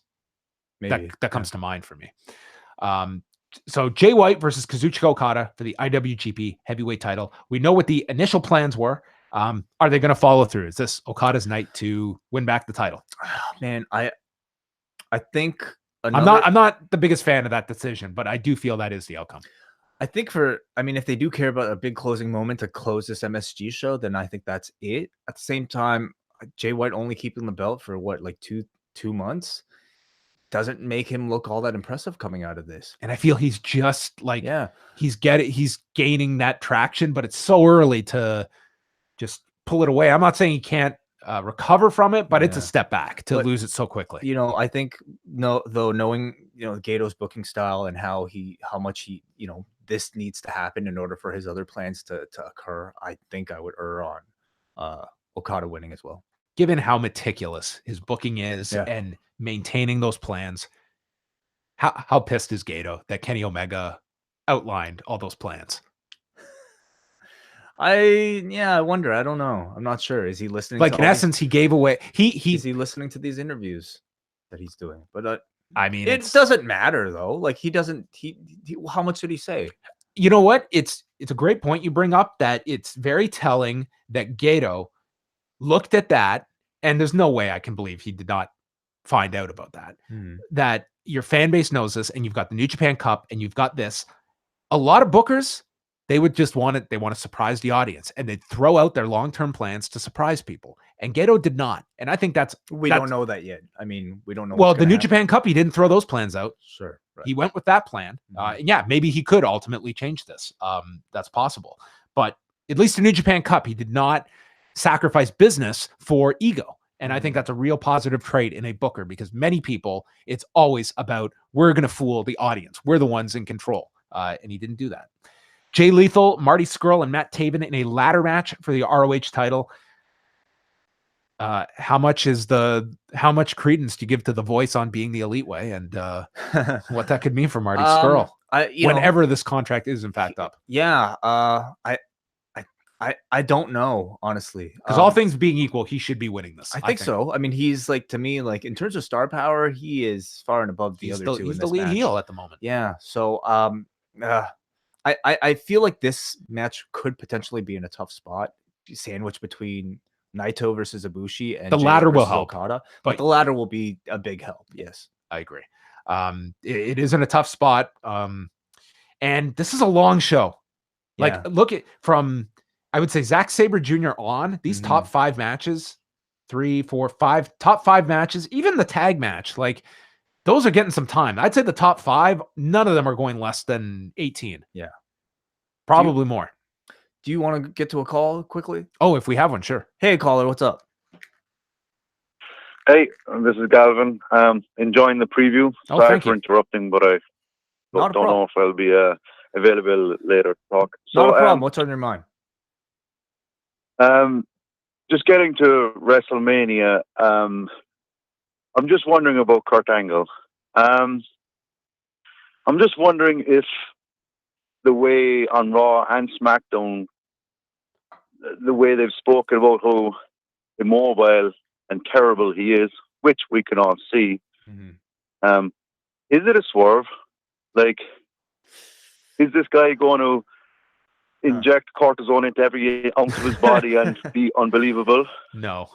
I do expect his performances at WrestleMania to be better than what we've seen last week on SmackDown and on Raw. So is it going to be dramatically different? I don't expect that. No. Now, you've got to look, like I remember stories from people who would say they'd see Angle backstage at TNA, and it's like, this guy could barely move, but then it was time for his match and he flipped on a switch and he would go out there. I don't think he's capable of that anymore. But this guy, the Kurt Angle of old would absolutely sacrifice his body for the performance, and to just imagine that mindset for a guy that is going into what could be his final match ever. I don't give it 100% that this is the final match we're going to see from this guy, but in the WWE, it should be. And in WWE, it very well probably will be. Yeah. It's a shame, really, because growing up watching this guy just amaze all of us, and just like be incredible. And then watching him now, it's. I feel sorry for the guy, the way they've treated him. And listen, I don't think people should be, diminishing this guy. Like, this was a guy who made a transaction with his body, and look at the amount of work, and there is a toll to that this guy has had. And when you go through not just the physical issues this guy has had, but the personal problems that this guy has gone through, it's pretty amazing he's still here at the age of 50. And I mean, there was a lot of concern about Kurt throughout his career, of him being able to last. So I think you have to look at it that, like, here's a guy that very much sacrificed his body, and once talked about the idea that maybe he will end up in a wheelchair one day. And he was pretty much willing to do that in order to be the best wrestler in the world. And yeah, it's certainly an educational moment for many that are watching, that this guy was absolutely incredible, but there's definitely that price to pay at the end of it. Let me ask you, caller. Would you have rather, knowing maybe the condition Kurt Angle's body might be in right now, would you have rather not had this match at WrestleMania? Or at the very least, I think we can expect just a great celebration and a great stadium reaction for, what could be his final appearance. Okay, so my opinion on it is that if he is that banged up and legitimately injured rather than just physically unable to go, then they should have held off. Like, it's hard watching him, you know, struggle saying WWE, let alone wrestle, you know. And I feel like last year's WrestleMania when The Undertaker was in there and John Cena, that was hard to watch too, seeing The Undertaker like that. And even though that was a 1 minute thing, I don't feel it's fair to have Kurt Angle's last match be like, oh, we got on the ankle lock and let's chant "you suck" and yay, let's have him emotional while we all cheer him goodbye. I think if he's really that banged up, they should have held off and had him, you know, go later in the year and have one spectacular match and let that be his send off, you know. I think it's a lot to ask of him at this point. The guy's 50. I don't know if you're going to be able to have that spectacular performance. I really am not that put off by him. Like, no one is going into this match with any heightened expectations, and I think that's actually a good thing that Kurt knows that people are not expecting a 4.5-star classic. They are just going there, I think, to celebrate this guy's career. Quick match. He wins with the ankle lock, and he gets a superstar reaction on the way out. And I think that this is much more just about the reaction than it is the match, because no one's expecting a classic match. And if it's anything above average, people are going to be pleasantly surprised. I guess WWE got the booking right. As much as we hate the Baron Corbin booking, I guess it's like, it's against Baron Corbin, so we all know it's going to, you know, not going to be a 4 or 5-star classic, you know. So, but anyway, guys, doing a great job. Really enjoying everything you've done over the past year, and good luck this weekend with the meet and greet. So, thank you very much. Enjoy the rest of the night. Thanks for the call. Thank you. All right, let's get back to this card. Tetsuya Naito, Kota Ibushi for the Intercontinental title. Another contender for match of the weekend. This should be phenomenal. This is coming off the New Japan Cup that Ibushi got his win. Does Naito get his win back, or do you further cement Ibushi with a title win here? Yeah, I think whoever wins here obviously will probably carry it towards Dominion. And so you think about who potential opponents would be for either man, and whether or not either of them would instead be going for the IWGP title. I wonder if you could look, like many people have looked at Naito potentially winning the G1 this summer. And if that's the case, you either set up a long-term challenger in Ibushi that Naito just can't, he has the 2 losses against this guy. Or this could be a G1 final that Naito gets his win back, or it could be something down the road. Yeah. I don't disqualify the idea of Ibushi winning the title here, but telling a longer story with Naito, because these two are both going to be prominent figures this year. I feel like Ibushi should win this one. I just think the belt is so much more valuable on him. The belt's essentially invisible on Naito. And that can also lead you to Zack Sabre Jr. challenging for the Intercontinental title, coming off of the win over Ibushi in the New Japan Cup. Sets up a lot. And I think it's a good spot for Ibushi at the moment if you're not putting him in that IWGP title mix. Will Osprey versus Jeff Cobb for the Never Openweight and ROH television titles. This is going to be great.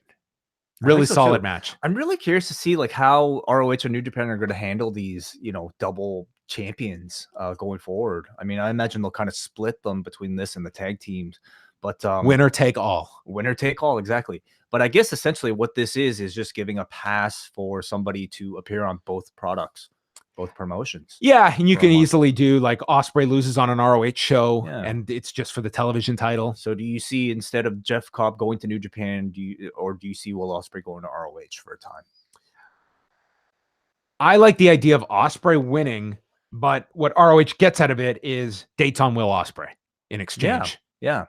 Sure. And I think this, you know, further pushes, you know, the guy coming up to heavyweight and beating someone, and you would see a similar trade in the tag team match. Yeah. I mean, ROH has been pushing Cobb very hard. And he's been doing great. I think you could make a great argument, Jeff Cobb becoming ROH champion and just being that dominant presence. Like, he should. He is just outstanding. Zack Sabre Jr., Hiroshi Tanahashi rematch, this time for the British heavyweight title, coming off of Tanahashi's win in the New Japan Cup. I'm really looking forward to seeing this one in person. I think, like, you know, on TV, it's fantastic, but like, I want to experience like a Tanahashi's body part selling match in person and seeing what that's like. I want to experience a Zack Sabre Jr. press conference with the media. Yes. That's what I would Oh, love. are you going to be a part of one? I don't know if they're doing any of that kind of stuff. They're separating us way, which is kind of, I like when we watch our shows separately. Yeah. And we can reconvene and I can be like, this show. We won't talk for the entire ride home. Brody King and PCO versus the Gorillas of Destiny versus the Briscoes versus Evil and Sonata for the ROH and IWGP tag titles. Same setup as Cobb and Osprey. And PCO returning to Madison Square Garden, where he was part of the Quebecers tag team. The last time he worked at MSG was 1994. And here he is coming back. Was he on WrestleMania? He was at WrestleMania 10 against Men on a Mission. And now he is a man on a mission. I guess mission complete. I mean, he won the ROH tag titles with Brody King, who's working with a broken hand at last check. Who comes out of it? Yeah, I mean, I was thinking about this. I kind of think God would be interesting in ROH. It could be. Yeah. I think PCO and Brody King would be interesting in New Japan. Yeah, I also wonder how well I guess a Japanese audience would, but they did appear on. Can you imagine? PCO would be the modern day Tiger Jeet Singh over there. I wonder how big PCO is in Japan right now. I think that character would get over instantly. Absolutely. I don't think there's probably a big recognition of him now, but I think it would take no time for him to assume the foreigner role that Michael Elgin held. I think Destro needs to join him though. That could be great. Yeah. Offset the other Miho. Oh yes. Meets her. She could be her with PCO. Man, this card is nuts. Yeah. Taiji Ishimori, Dragon Lee, and Bandito for the junior heavyweight title.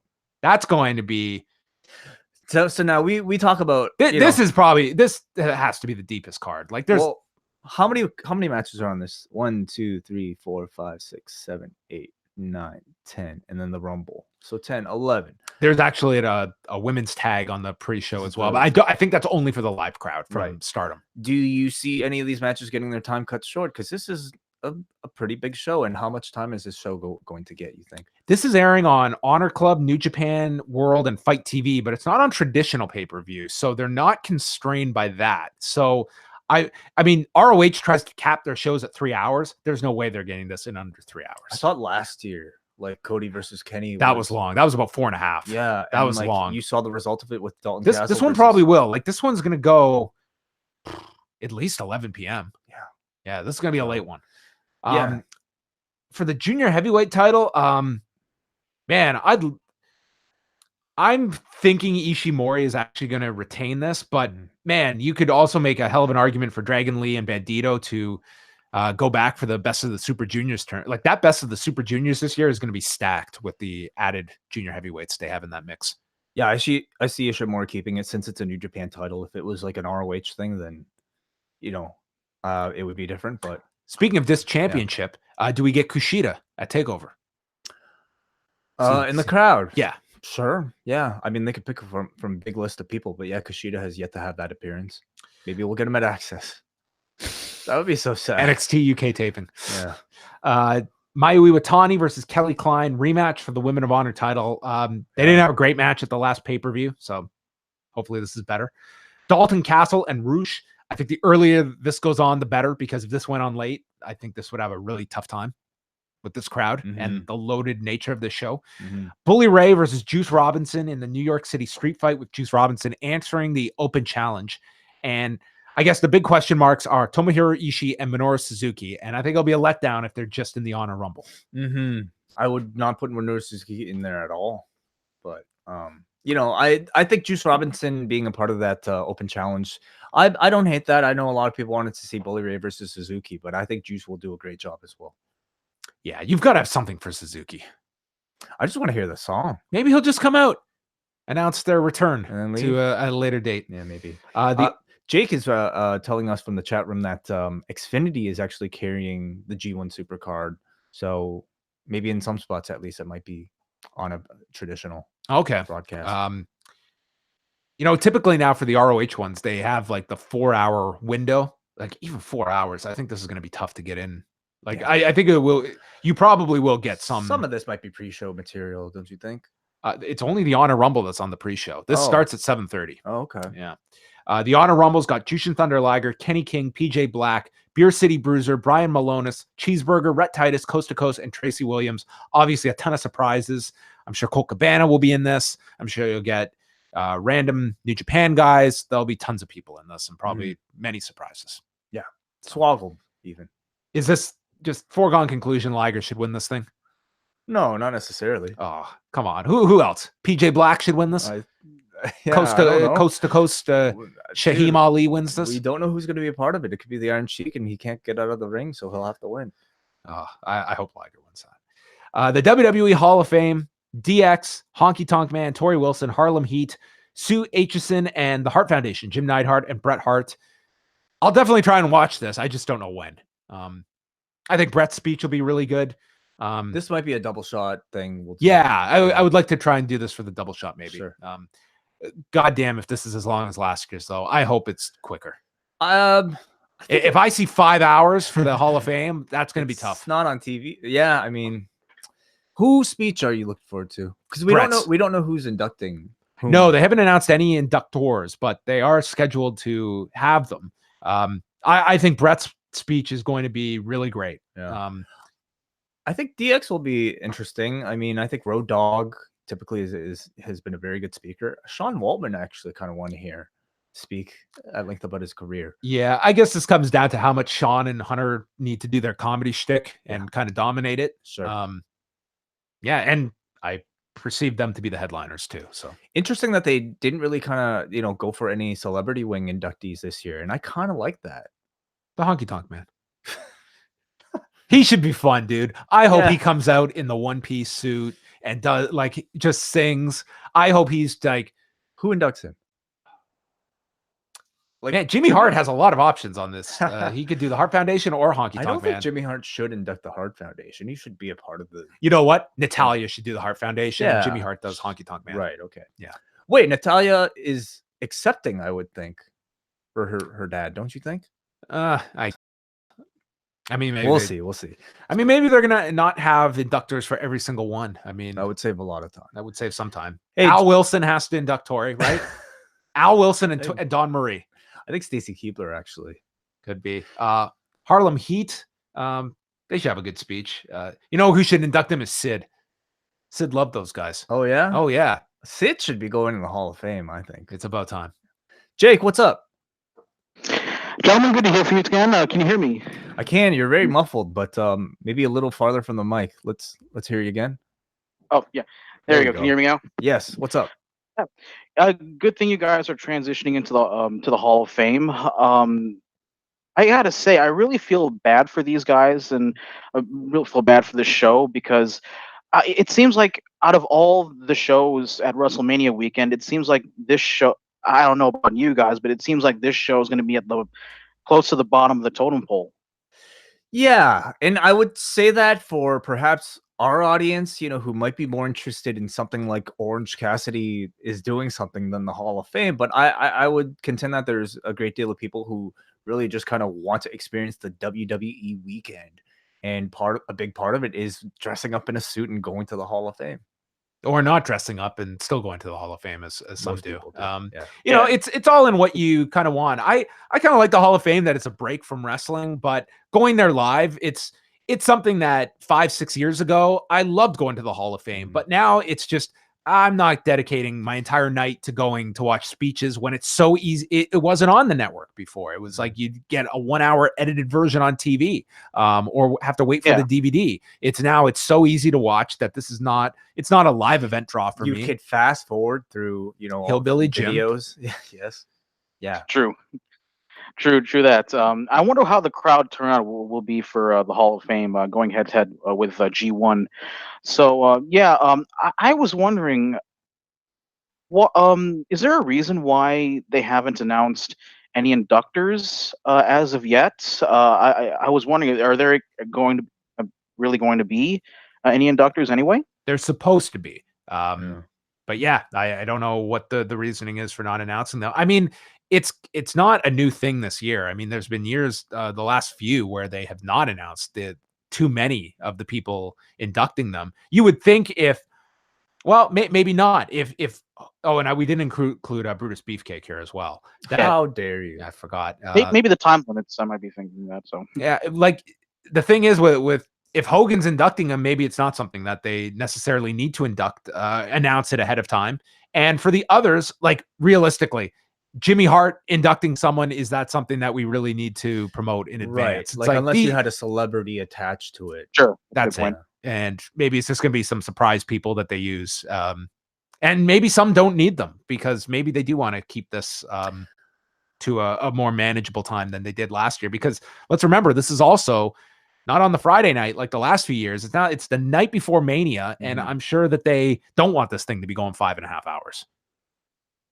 Go ahead. Cool. One more thing, guys, before I go, I don't want to take too much of your time, but besides G1, obviously NXT TakeOver is going to be one hell of a card.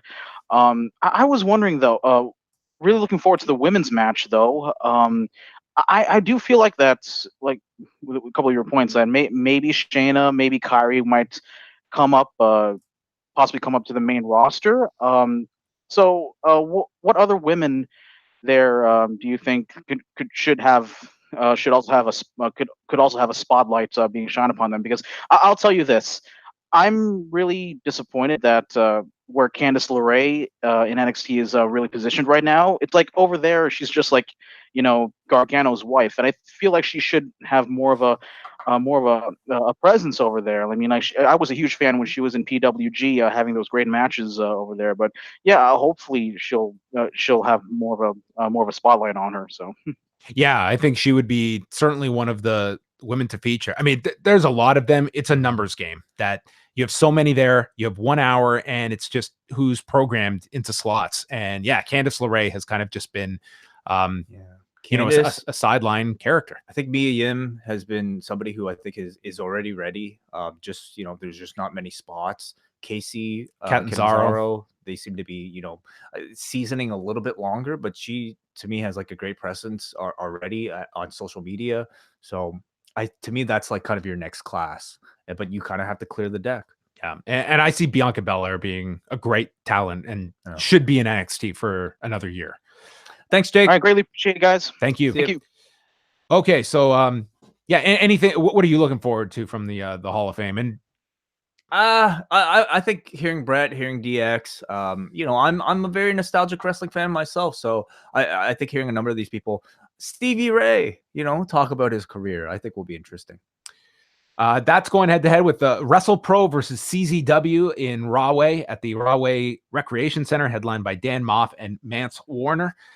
Then Joey Janela's Spring Break Part 2 is Saturday night at midnight after the ROH show. And they have told people that they will wait until people have arrived from the Garden, which we just listed. They might be waiting. This show might not start, or they're not going to wait for fans. Holy shit. Yeah. Are they going to wait for every single person to check in? Like, because I wonder. Yeah, it'll be a bit of a commute. So this is what we have so far. The Rock and Roll Express versus LAX. Sold. Amazing. Yeah. LA Park versus Masato Tanaka. Slim J versus Australian Suicide versus Shane Mercer, Jake Atlas, and A-Kid in a scramble match.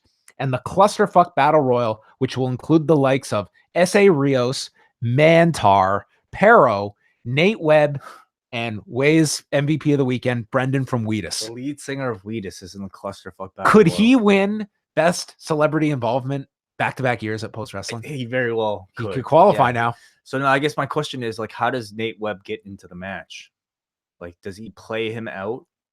Oh, yeah, and that's a then good question. He walks in from the stage. That entrance last year was so awesome from Nate Webb. Wild. There were so many memorable scenes in my mind from the spring break last year.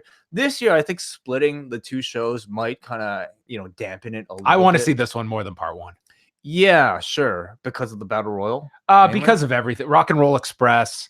I think this one's just gonna be so hard for us to watch. I don't know if it's possible that we'll be able to watch this one, at least not that day. And then Dolph Ziggler and Friends Saturday night as well at Caroline's. The other clusterfuck Battle Royal. Sunday, Access is doing more matches Sunday morning.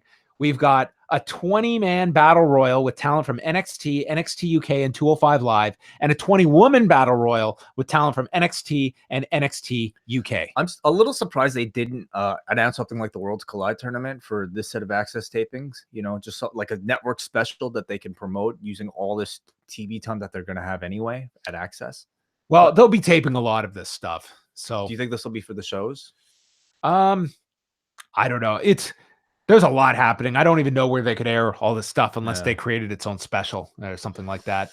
The main event of the weekend, Post Wrestling Live in New York at noon at the Broadway Comedy Club with John Pollock and Wai Ting with a meet and greet before and after. Predictions? Like, whose speech are you looking forward to the most for this one?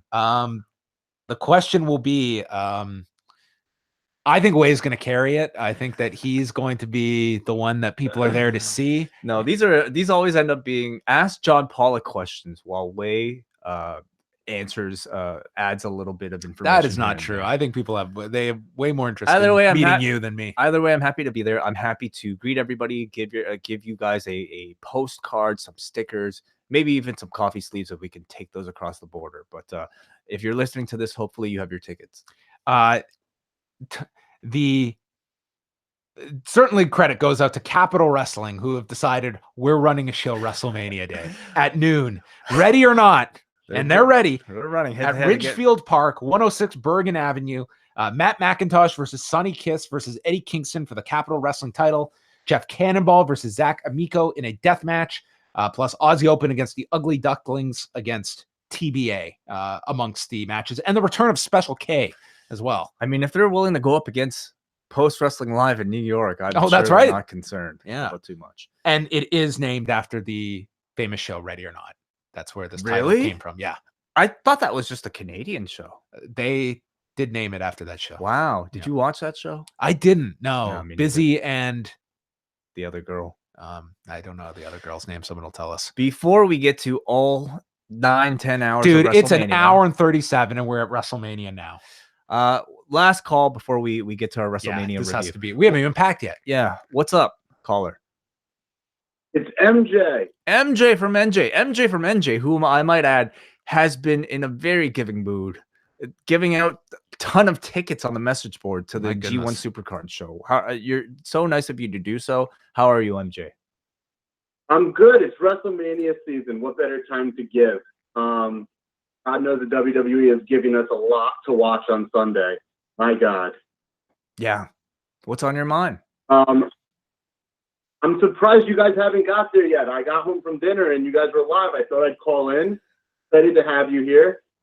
And I'm going to listen to the rest of the show later. But we had a lot of interest in those tickets, and a lot of people signed up for the message board. I just want to say, really proud to be part of this post-wrestling community and excited to meet people Sunday, taking these shows with some other listeners. I had a listener reach out to me to give me offer me a chance to go to NXT. Wow. I was looking for a ticket for a while, so that's really cool. Awesome. That's awesome. Well, thank you, man. We're looking forward to meeting you because you're somebody we've spoken to pretty much on a weekly basis now, and we haven't had a chance to meet in person yet. So that goes for a whole lot of people out there that we've been in contact with. So thanks for being a big part of it. Well, thank you guys for continuing life after. Never mind. Life after wrestling. Yeah. LAW. Yeah. Life after wrestling. There you go. I wanted to say something about Kofi's promo real quick. Sure. I have not gotten into a character and wanted a performer to win, not because I like them outside of wrestling or outside of the show, but because of their character. And CM Punk, the way I felt after last night's Kofi promo. I haven't had a chance to listen to the review of SmackDown, so I don't know what you guys have said about it. Oh, Wai hated it. No, it was great. It was the highlight of the show.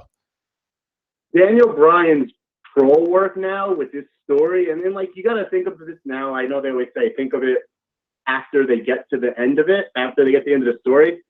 This whole time, Kofi's been put through the ringer the way Bryan was. And it sucks because none of us really wanted to sit through that. But with Bryan acting as the ironic heel who is mocking this guy who literally is what he was doing 5 years ago, it's actually, like, dare I say, good storytelling. Oh, I think a lot of people are into this story, and I think it's I would absolutely be putting the title on Kofi, and we do have to get to this preview, MJ. But where do you put that match on the card? Where is it best slotted for Maximum Impact? It depends on the outcome of that match and the Becky Ronda Charlotte match. Whichever match is sending the crowd home happy should go last, and that's, we know, the main event. So you put on Kofi right before that, and you have two major moments. I don't know, maybe Brock defends the title and retains, and that's kind of a surprise in between. I would go SmackDown title, Raw title, Women's title, and just, because at that point it's going to be late in the night, and those three matches will fire people back up. And that's kind of where I go with that. I'm just laughing because I'm staring at the card in front of me and trying to arrange this in any type of like meaningful order must be such a difficult task. I would love to see the run sheet at the end of this whole thing of just plotting. What do you think opens the show? Well, you guys are going to get to the preview. Let me let you guys go do that. All right. We'll see you on Sunday, MJ. See you soon. All right. Let us dive into this behemoth. We're gonna have to cut calls, unfortunately, for this weekend. Yeah, I didn't think it was gonna. I was just gonna skim through shows, but meanwhile, this is good. We're talking about. All right, WrestleMania 35 from MetLife Stadium. You can catch this on the WWE Network. That's where it's streaming. I believe so. If everyone wants to check. Yep. Okay. We're not gonna go super in depth into every single match here, but we'll get our thoughts out. Let us start. Do you want to start top or bottom, Wai? Let's start bottom. Okay. The Revival versus Kurt Hawkins and Zack Ryder for the Raw tag titles. I guess they have yet to officially announce this, but that's just a matter of them announcing it. I believe it's happening. And I feel Hawkins and Ryder are probably going to win. They're the guys from New York, and I think that's the main reason they're in this match. I don't know why else they are. I really see no reason for this match for otherwise, because I think it's one of those cases where you don't need to have every single title defended on this show, especially a show that's already 15 deep. And I'd go one further to say that I think you could have done Ricochet and Black in this spot and Hawkins and Ryder in the Battle Royal, and we just do a three-way on SmackDown. Yeah, I mean, I do understand them wanting to give something to Hawkins and Ryder. Just I do guess you for the New York crowd, just to kind of send them home happy. I mean, they'll be home happy anyway, but this is also not on the kickoff. They've announced 3 matches on the kickoff. I mean, ultimately they could throw another one on the kickoff, but this could be thrown in somewhere on like late on the show, maybe. Sure. Let me just say, I guess for like, a very kind of bottom rung tag team, I think Hawkins and Ryder stand the best chance to get a good reaction, which might work well in the middle of a pretty deep card in a low point. Yeah, I think they've got their following. It's I don't think a match anyone's going to remember at the end of the night. But I can see Hawkins and Ryder winning this match. Should we give our predictions for how much time like these matches will get to? Sure, why not? I say this one 5. I say 5, man. 5 too. Usos, Ricochet and Aleister Black, Shinsuke Nakamura and Rusev, and The Bar for the SmackDown tag titles. I feel the Usos retain. I think the Usos retain too. They just won them from Shane and The Miz, and we chat. Mike Johnson reported today at PW Insider that they have re-signed with the company as well. Then doubly, they will retain doubly, I guess. And I can see this one getting much more time than the Raw tag titles match. I could see this one going 12 or 13. Yeah, I would peg it at maybe 7. It's still pretty low on the list of, I think, priority when you think of like the entire card. But I mean, like I said on our SmackDown review, like this group is really strong. Let's go backwards. The main show is at 7 p.m. When do you think we are walking towards the exit? Because I could really see us inching towards 1 a.m. The main show is 7, so the pre-show is 5. Oh yeah. By the time we leave the building, the show is over and you're ready to leave. Right. Okay. I'm going to say the main lights go on. Okay? I'm going to say 12 to 21. That's still ridiculous. Yeah, it is ridiculous. Oh my goodness. 12-21. Buddy Murphy versus Tony Nese for the Cruiserweight title. We know this is on the kickoff show. Mm-hmm. I really have not been keeping up with 205, unfortunately, but I'm Nese is like the big underdog in the match. No one expects him to win. They used to be tag partners. right? I'm really happy to see Buddy Murphy, you know, continue to get the spotlight. I think he retains. I think so too. I don't Yeah. think they're going to flip it onto Tony Nese. I think that this one being on the kickoff, I think it is going to get more time though. I could see this one getting 13. Do you think it starts the show even? This could be the 5:30 show, the Yeah. match. Yeah. It did last year, didn't it? With Mustafa Ali and Cedric Alexander. I think that was. Oh wait, no, it didn't actually. That one didn't start. That one actually was like the main event of the kickoff, wasn't it? Or one of them. And it was. I was thinking that was the "I'm sorry, I love you" moment with Cedric Heart and Soul. Yeah, Heart and Soul. The year prior was Pac and Aries. Yeah. How hard is that to imagine? Yeah. And you also had Dean Ambrose on the kickoff that year Right. in Orlando. Women's Battle Royal. She hasn't been announced yet, but I'm picking Lacey Evans to win this. Yes. Eliminating Asuka. Just upset I everybody. actually would go with Asuka. I mean, I know it's a little predictable because they gave her the big moment on Thursday, but I just feel like there's been so much backlash against her losing the title in the way she did that they're going to want to give this to her. I think Asuka's going to be rehab significantly after WrestleMania. I can see her, hope so. whether it's a heel turn. I do see ultimately her having that program with Becky. Like, I do feel they will revisit that. And I think Asuka going through this has a motivation for a turn. And I think that in the long run, this might actually benefit Asuka because she was going nowhere as a babyface. Or does she face Lacey Evans in her new program as was the rumored match? At one point, they were talking about that. That was a while back. That could be a program too, coming out of this. But my pick is Lacey Evans, and I see this one going 9-10 minutes. Yeah, sure. Samoa Joe Battle Royal. Wow. Yeah, I mean, it doesn't need to go longer than that, really. I hope not. And that's on the kickoff as well. Maybe it'll go a bit longer. You know what I mean? Yeah, sure. And we have 2 battle royals on the kickoff. I don't know if that's the best. So we're not including entrances, right? I'm saying bell to bell. Bell to bell. Yeah, that's my estimation. Samoa Joe, Rey Mysterio for the United States title. It sounds like this was a legitimate ankle injury Rey Mysterio had. During a landing. He just landed awkwardly on the ankle. Dave Meltzer since reported that it was a real ankle injury. Rey has said he's hoping he'll be fine for WrestleMania. So yeah, hopefully he is okay. I'm predicting this goes 6 minutes. And I'm actually going to say Rey wins. Do we see the Dominic involvement? Yes. Post-match. Right. Joe attacks him as Rey wins the title. Yeah, I mean, because of the injury, I think they would be hesitant to make the title change. So I'm going to go with Joe. And I'd look forward to seeing what Dominic can do to play a part in this. Maybe Dominic cost Rey the match. Yeah. Maybe Dominic just slips a banana peel down there for that ankle. Andre the Giant Memorial Battle Royal. I'm not going to list everyone that's in this. The key ones are Braun Strowman, Michael Che, Colin Jost. And I guess if you're looking for other potential winners, Andrade and Ali are the main names. Most notably absent Kevin Owens, who's not listed for anything. This is also on the kickoff show. So we have the 2 battle royals and the cruiserweight title match. So this will, I'm sure, be airing on the 2nd hour, which is airing on the USA Network. So you'll get Michael Che and Colin Jost on USA. What is happening in this match? Some comedy or attempts at comedy between the 3 of them. Good qualifier.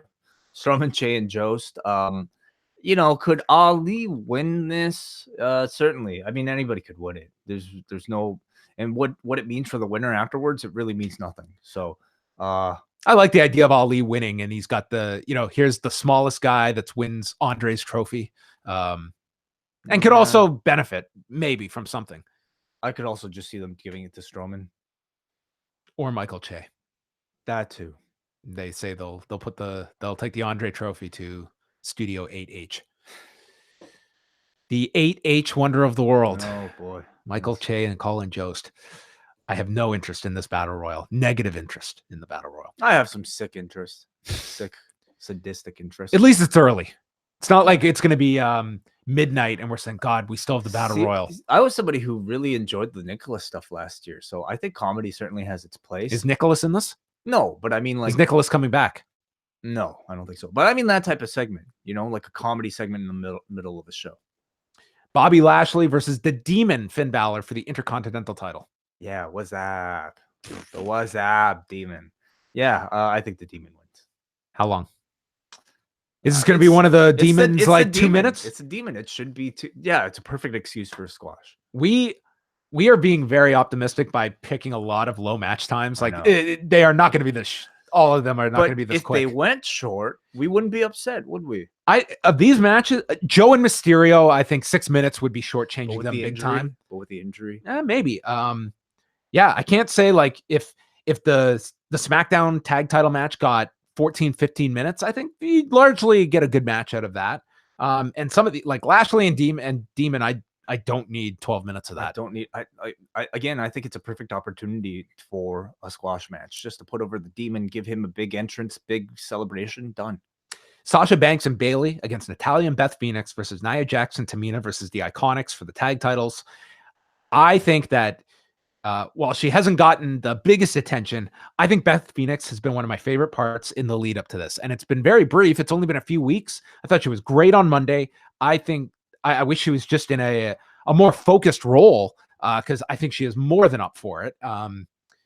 Yeah, to be honest, I kind of hope Beth sticks around for a little. I think it could really help this division and maybe come out of this where they're not involved in the finish, but either they win the titles, but are not involved in the finish with Banks and Bayley. So you could have a rivalry there. Yeah, I could see, multiple. I'll go with Natalya and Beth winning the titles, actually. Wow. I definitely think there's more life in that team, and actually in all of these teams beyond this four-way tag team match. So I too would like to see Natalya and Beth stick around, but I think Banks and Bayley are still establishing these belts, so I think they will retain. You know what? There's no way Natalya's not coming out like with Jim Neidhart's jacket or something like that the night after the Hall of Fame. She's going to be the sentimental favorite. Not around Ruby Riott, I hope. Oh, geez. Yeah. No glasses. No glasses. Yeah. Roman Reigns versus Drew McIntyre. I think this one's going like 20 minutes. I think this is going to be a long one. Sure. This is when we're getting into the deep singles matches. I don't think this one needs to be, though. I don't think it needs to, but I think it will end up being it. Yeah, I mean, if they're beating Roman, it's going to go long. If they're beating Drew, it's going long. I don't think they're going to beat Roman. I think if this went 12-15, I think everybody would be very satisfied. Yeah, I like Roman winning this as well. I think that's the outcome here. And I think that Drew is ultimately, they are probably going to split these two on different brands. I could also see that happening. Sure. Yeah, they both have the same kind of look, the jogger look, which I won't finish the rest. Oh yeah, you'll upset people. Yeah. Kurt Angle versus Baron Corbin, over under 5 minutes. I say under. I think this is going 4 minutes. Yeah. Angle taps him out. Yeah. And that's all it needs to be.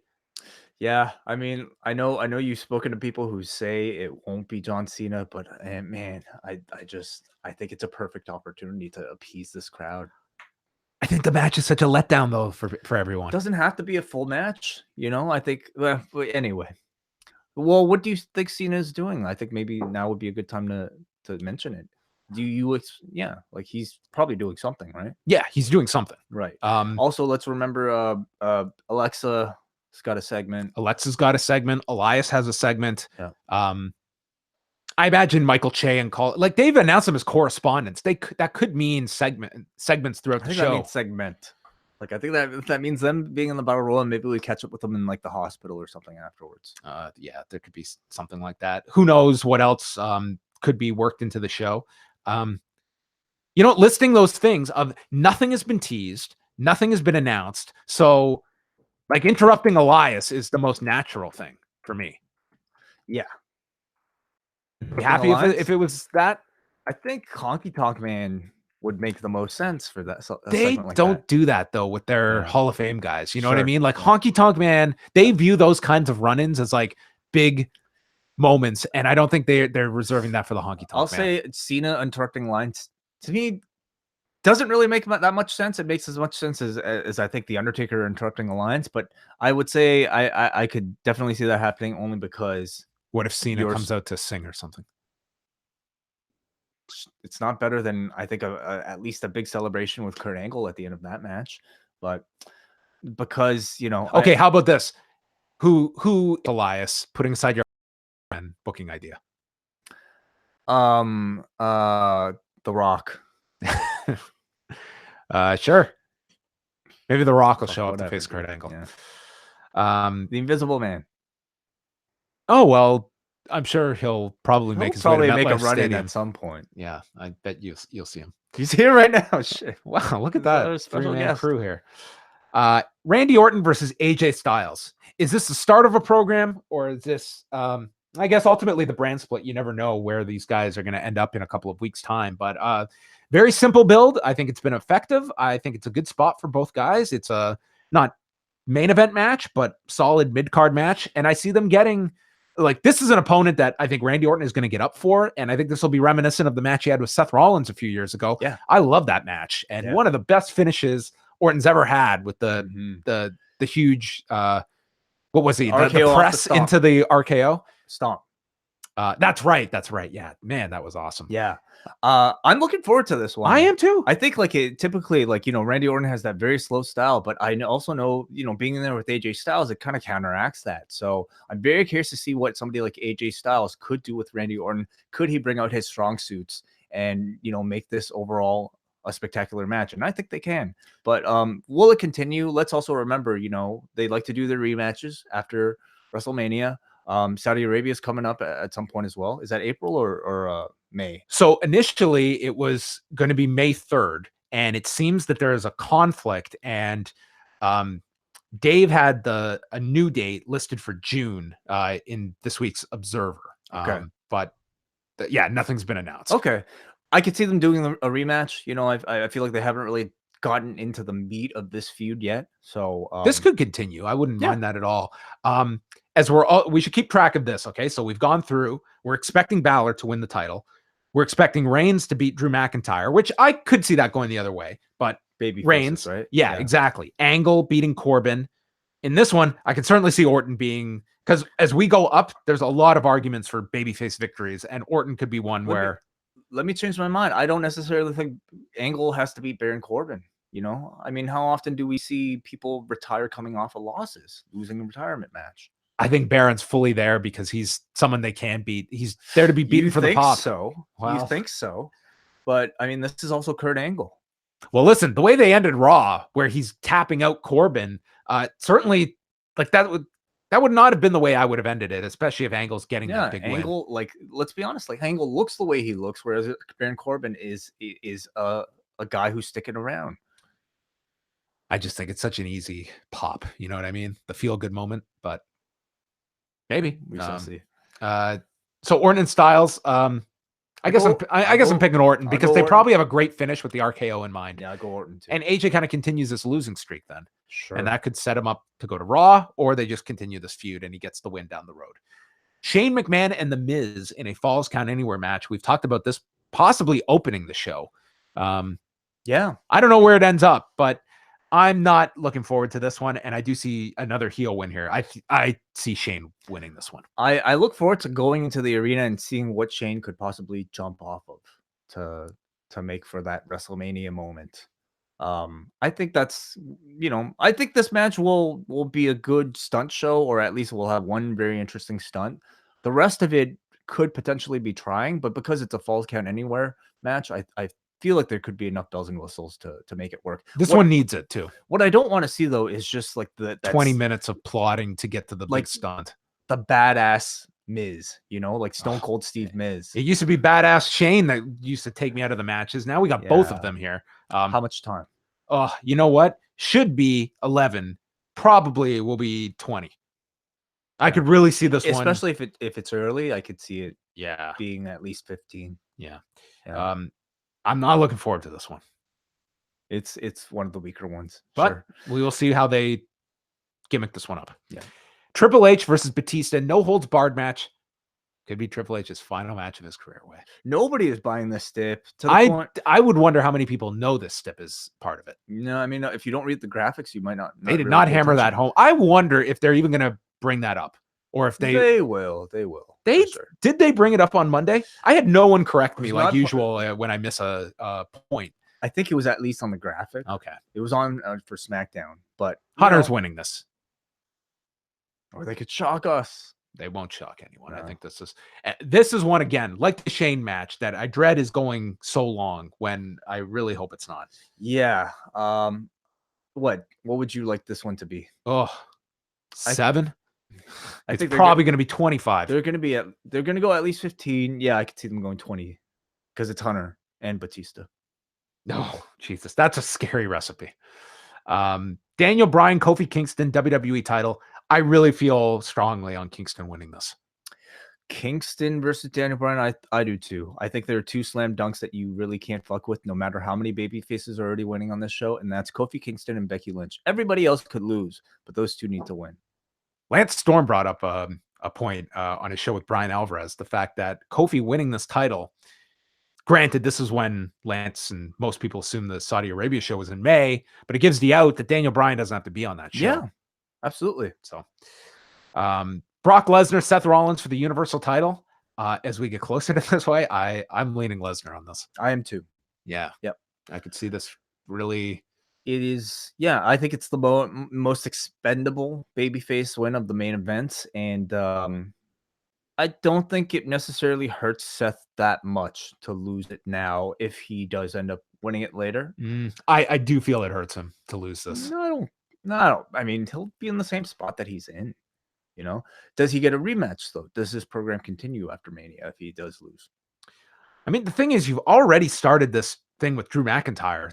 You've got your ready-made challenger for Seth Rollins to win this. I don't even remember that.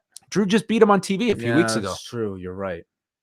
But then you have Roman in the mix. It ultimately comes down to, like, I believe Lesnar is not leaving before the Saudi Arabia show. Mm-hmm. And maybe that's going to be pushed another month. So do you take the title off? I mean, you could do Rollins winning this and the rematch they may have expected for Saudi Arabia, as Lesnar is the challenger, and that's where Lesnar, puts or the other way around. Yeah, you could do that too. And then Ronda Rousey, Charlotte Flair, Becky Lynch for the Raw and SmackDown women's titles. Is our caller onto something? Is Charlotte holding up both titles to end this? Because I don't think there's a prayer that's happening. We would see a revolt. This is Becky's night. I think so too. I think it's and I think the crowd is going to be electric for this match. To me, the conclusion of the match, is there's only one choice, but maybe what we could talk about is, how are they going to book the match? Because the way they've been booking Ronda Rousey has been, like MMA Ronda Rousey, unstoppable, shoot Ronda Rousey. When she wants to end the match, she will. Nobody lasts more than, I don't know, I guess a minute and a half in there with her. How will they kind of have the other two negate that aspect of her in order to make a full match? Kendo stick. Yeah. Okay. Ken, you mean? Ken. Yeah. The return of Ken. We got to have a 3-way kendo stick spot at some point in this match. I really like the idea of Becky taps Ronda. It doesn't even have to be tap. I know some people are kind of off by the idea of it will be not believable for her to tap out Ronda. I really don't feel that audience will explode if Ronda taps. It almost seems like everything's been built towards that spot. But anyway, Becky beats Ronda. Charlotte is not involved in the finish, and they are sent to separate brands, and they don't meet for a long time. And that's the elusive match that you hold off. You say you're going to hold off on it for a long, long time, and then you do it way before you should. That's an elusive match, but I mean, we don't really know Ronda's status yet. She could be leaving, but she could still make intermittent appearances. And so I still feel it's her time to lose, regardless of what her status is after this show. Yeah, I would say, maybe. You know what? If she is sticking around for another month, then you could argue Becky beats Charlotte, and then you do the rematch with Ronda, and that's when she gets the win. Save the Ronda match if she's here for another month. But I don't know. If I was WWE, it's like, okay, I could keep her for another month, but am I getting more value out of Becky winning on this show? Becky could win, but without necessarily pinning Ronda. Is it that memorable a match for her to do it at Backlash or whatever the next pay-per-view is? What if it's SummerSlam? What if she comes back then? Is it worth saving? That's a long wait. That's a long wait. Yeah. Without really knowing, I can't really say for sure. It doesn't change my thinking that Becky should be winning in this one. Becky should win. Yes. I guess the question is who she beats. I think ultimately, whether Ronda's staying for 2 months or leaving immediately after this show, the long-term rival is Charlotte. And I feel that is the one you should. But they've done that so much. Well, you put it on hold for a long time and make people want it again. And it consumes Charlotte, that this is she never lost her title. Now, also what happens with these titles afterwards, they have never said unification. I think ultimately, it could be as soon as the Superstar shakeup that it's kind of a, Ultimate Warrior winning the WWF and IC title. He's the double champion, but he has to give up the IC title. Yeah, I guess what would make sense would be perhaps a match somewhere down the line, again, like you mentioned with Asuka, because Asuka did beat Becky for that belt at one point. But maybe they'll make it a 3-way with Charlotte because Charlotte beat Asuka. Who knows? Yeah, and you could ultimately have a tournament coming out of this for one of the titles. Now, are they cycling like through that mix a little too much? Like, who joins them in that kind of upper tier in the main event mix? Yeah, I mean, if you are taking Ronda out of that mix, I think Asuka should be one. They need. When I look at call-ups, I don't see Shayna unless they had their mindset of like, we need to create a monster to follow Ronda. I mean, you could make Shayna could be in that mix easily. I think immediately, actually, like she might even be needed, as a replacement. Bailey and Sasha are currently going, from what I expect, they will still be tied up in the tag team division. Maybe Nia makes the move. Yeah. Yeah, I think it's, it's lining up. I think you really have the potential in something with Becky, getting this big win and having a lot of buzz coming out of this show that she could be something very big. We've seen what she's been able to do so far from like a crowd reaction standpoint, but kind of now she is in the position to carry the women's division. Can this have a real impact on business? How about match order, especially with the last 3 matches? Where would you slot? I guess really just Kingston and Brian and Seth and Brock. I think Brock and Seth is one where you do have to be careful because you don't want to put in the wrong place because you could risk the crowd maybe not being as hot. Brian and Kingston, I think, is near bulletproof. I think that audience, they will be up for whenever they put that match on. True. So, and conversely, the women, we know where they're going, and I'm not worried about that match going on last. I think that's going to be a big buzz in the stadium at 5 a.m. when that match begins. So I guess if we're looking at this, especially if Lesnar's retaining, I'm putting it kind of middle of the show, and I might put Brian and Kingston on a bit later. And what in between? To be honest, I don't even hate the idea of the 2 big title switches coming at the end of the show back to back. I'm never the biggest fan of the buffer match that you want to bring the crowd down. Could they be, though, so exhausted after Kingston beating Brian that it could affect the main event? The problem is, like, when it comes to buffer options. Remember, this is 8 hours into the show. I understand that. But, it's like we watch a UFC card. It's like, they don't have that idea of let's do a buffer fight before the main event of just as long a show sometimes. And also your options, like they're all on the kickoff show that you've eliminated. So the Revival versus Ryder and Hawkins is like your option. And I can't see that going so late. I think any of these matches would be considered buffer matches in comparison. I think Lashley versus the Demon could be a buffer match in between if you just wanted a big spectacle, Do it quick. Certainly, I don't think you would do Shane versus The Miz in that slot. I could see that opening the show. Yeah. I really hope they don't do something like put Brian and Kofi on first. I think that would be a mistake. That would kind of. They like to do that sometimes, get the shock of what's starting the show. What do you see starting the show? I'm leaning towards Shane and Miz. That would make a lot of sense. I could see Orton Styles, something fast if that's what they want to do. I could see if we don't know where the tag team matches, it's actually not really important enough. But maybe the women's tag, but that might not be hot enough either. Orton and Styles, yeah. So I would lean towards more Orton Styles or Joe Mysterio maybe. So basically, pretty much every match could open the show. Okay, the biggest question of all that everyone wants Way to answer: Rey Mysterio's outfit. Oh, okay. Now, what's interesting? What's hot right now? Has he done Iron Man? Has he done Aquaman? Maybe. No, I don't know. That's not that. Can he come out in what are they dressed up in Endgame, Rollins in the trailer? The quantum suit. Yeah. I don't know if people get that reference. Or does Hunter have dibs on the Marvel entrance this year as Thanos? Right. Yeah. Well, Rollins did Thanos last year. Oh, did he? Yeah. I don't even remember. He did Thanos at some point, at least. Who does Ray show up as?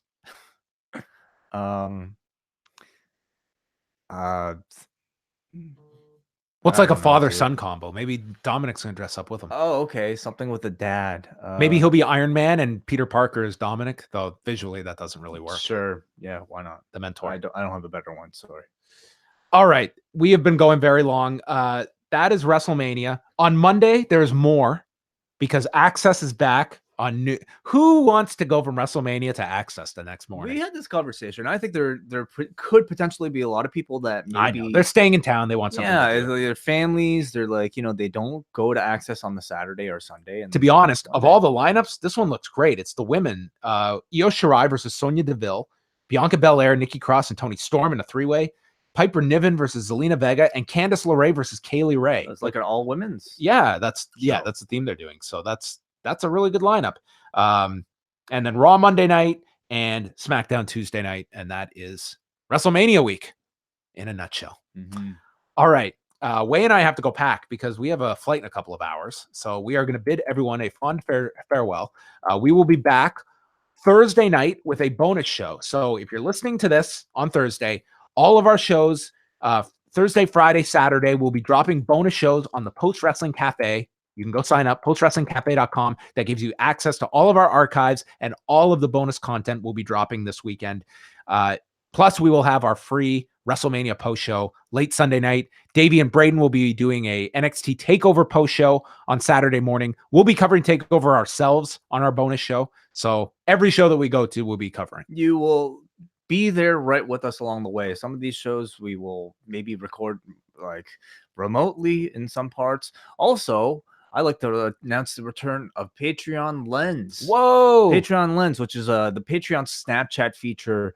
We'll be snapping everything along the way, so you will feel right there with us on our trip. All right. That is it. Thank you to everybody. You can follow along all weekend long at postwrestling.com. Postwrestlingcafe.com is where you can get all the shows, and we'll speak to you from New York.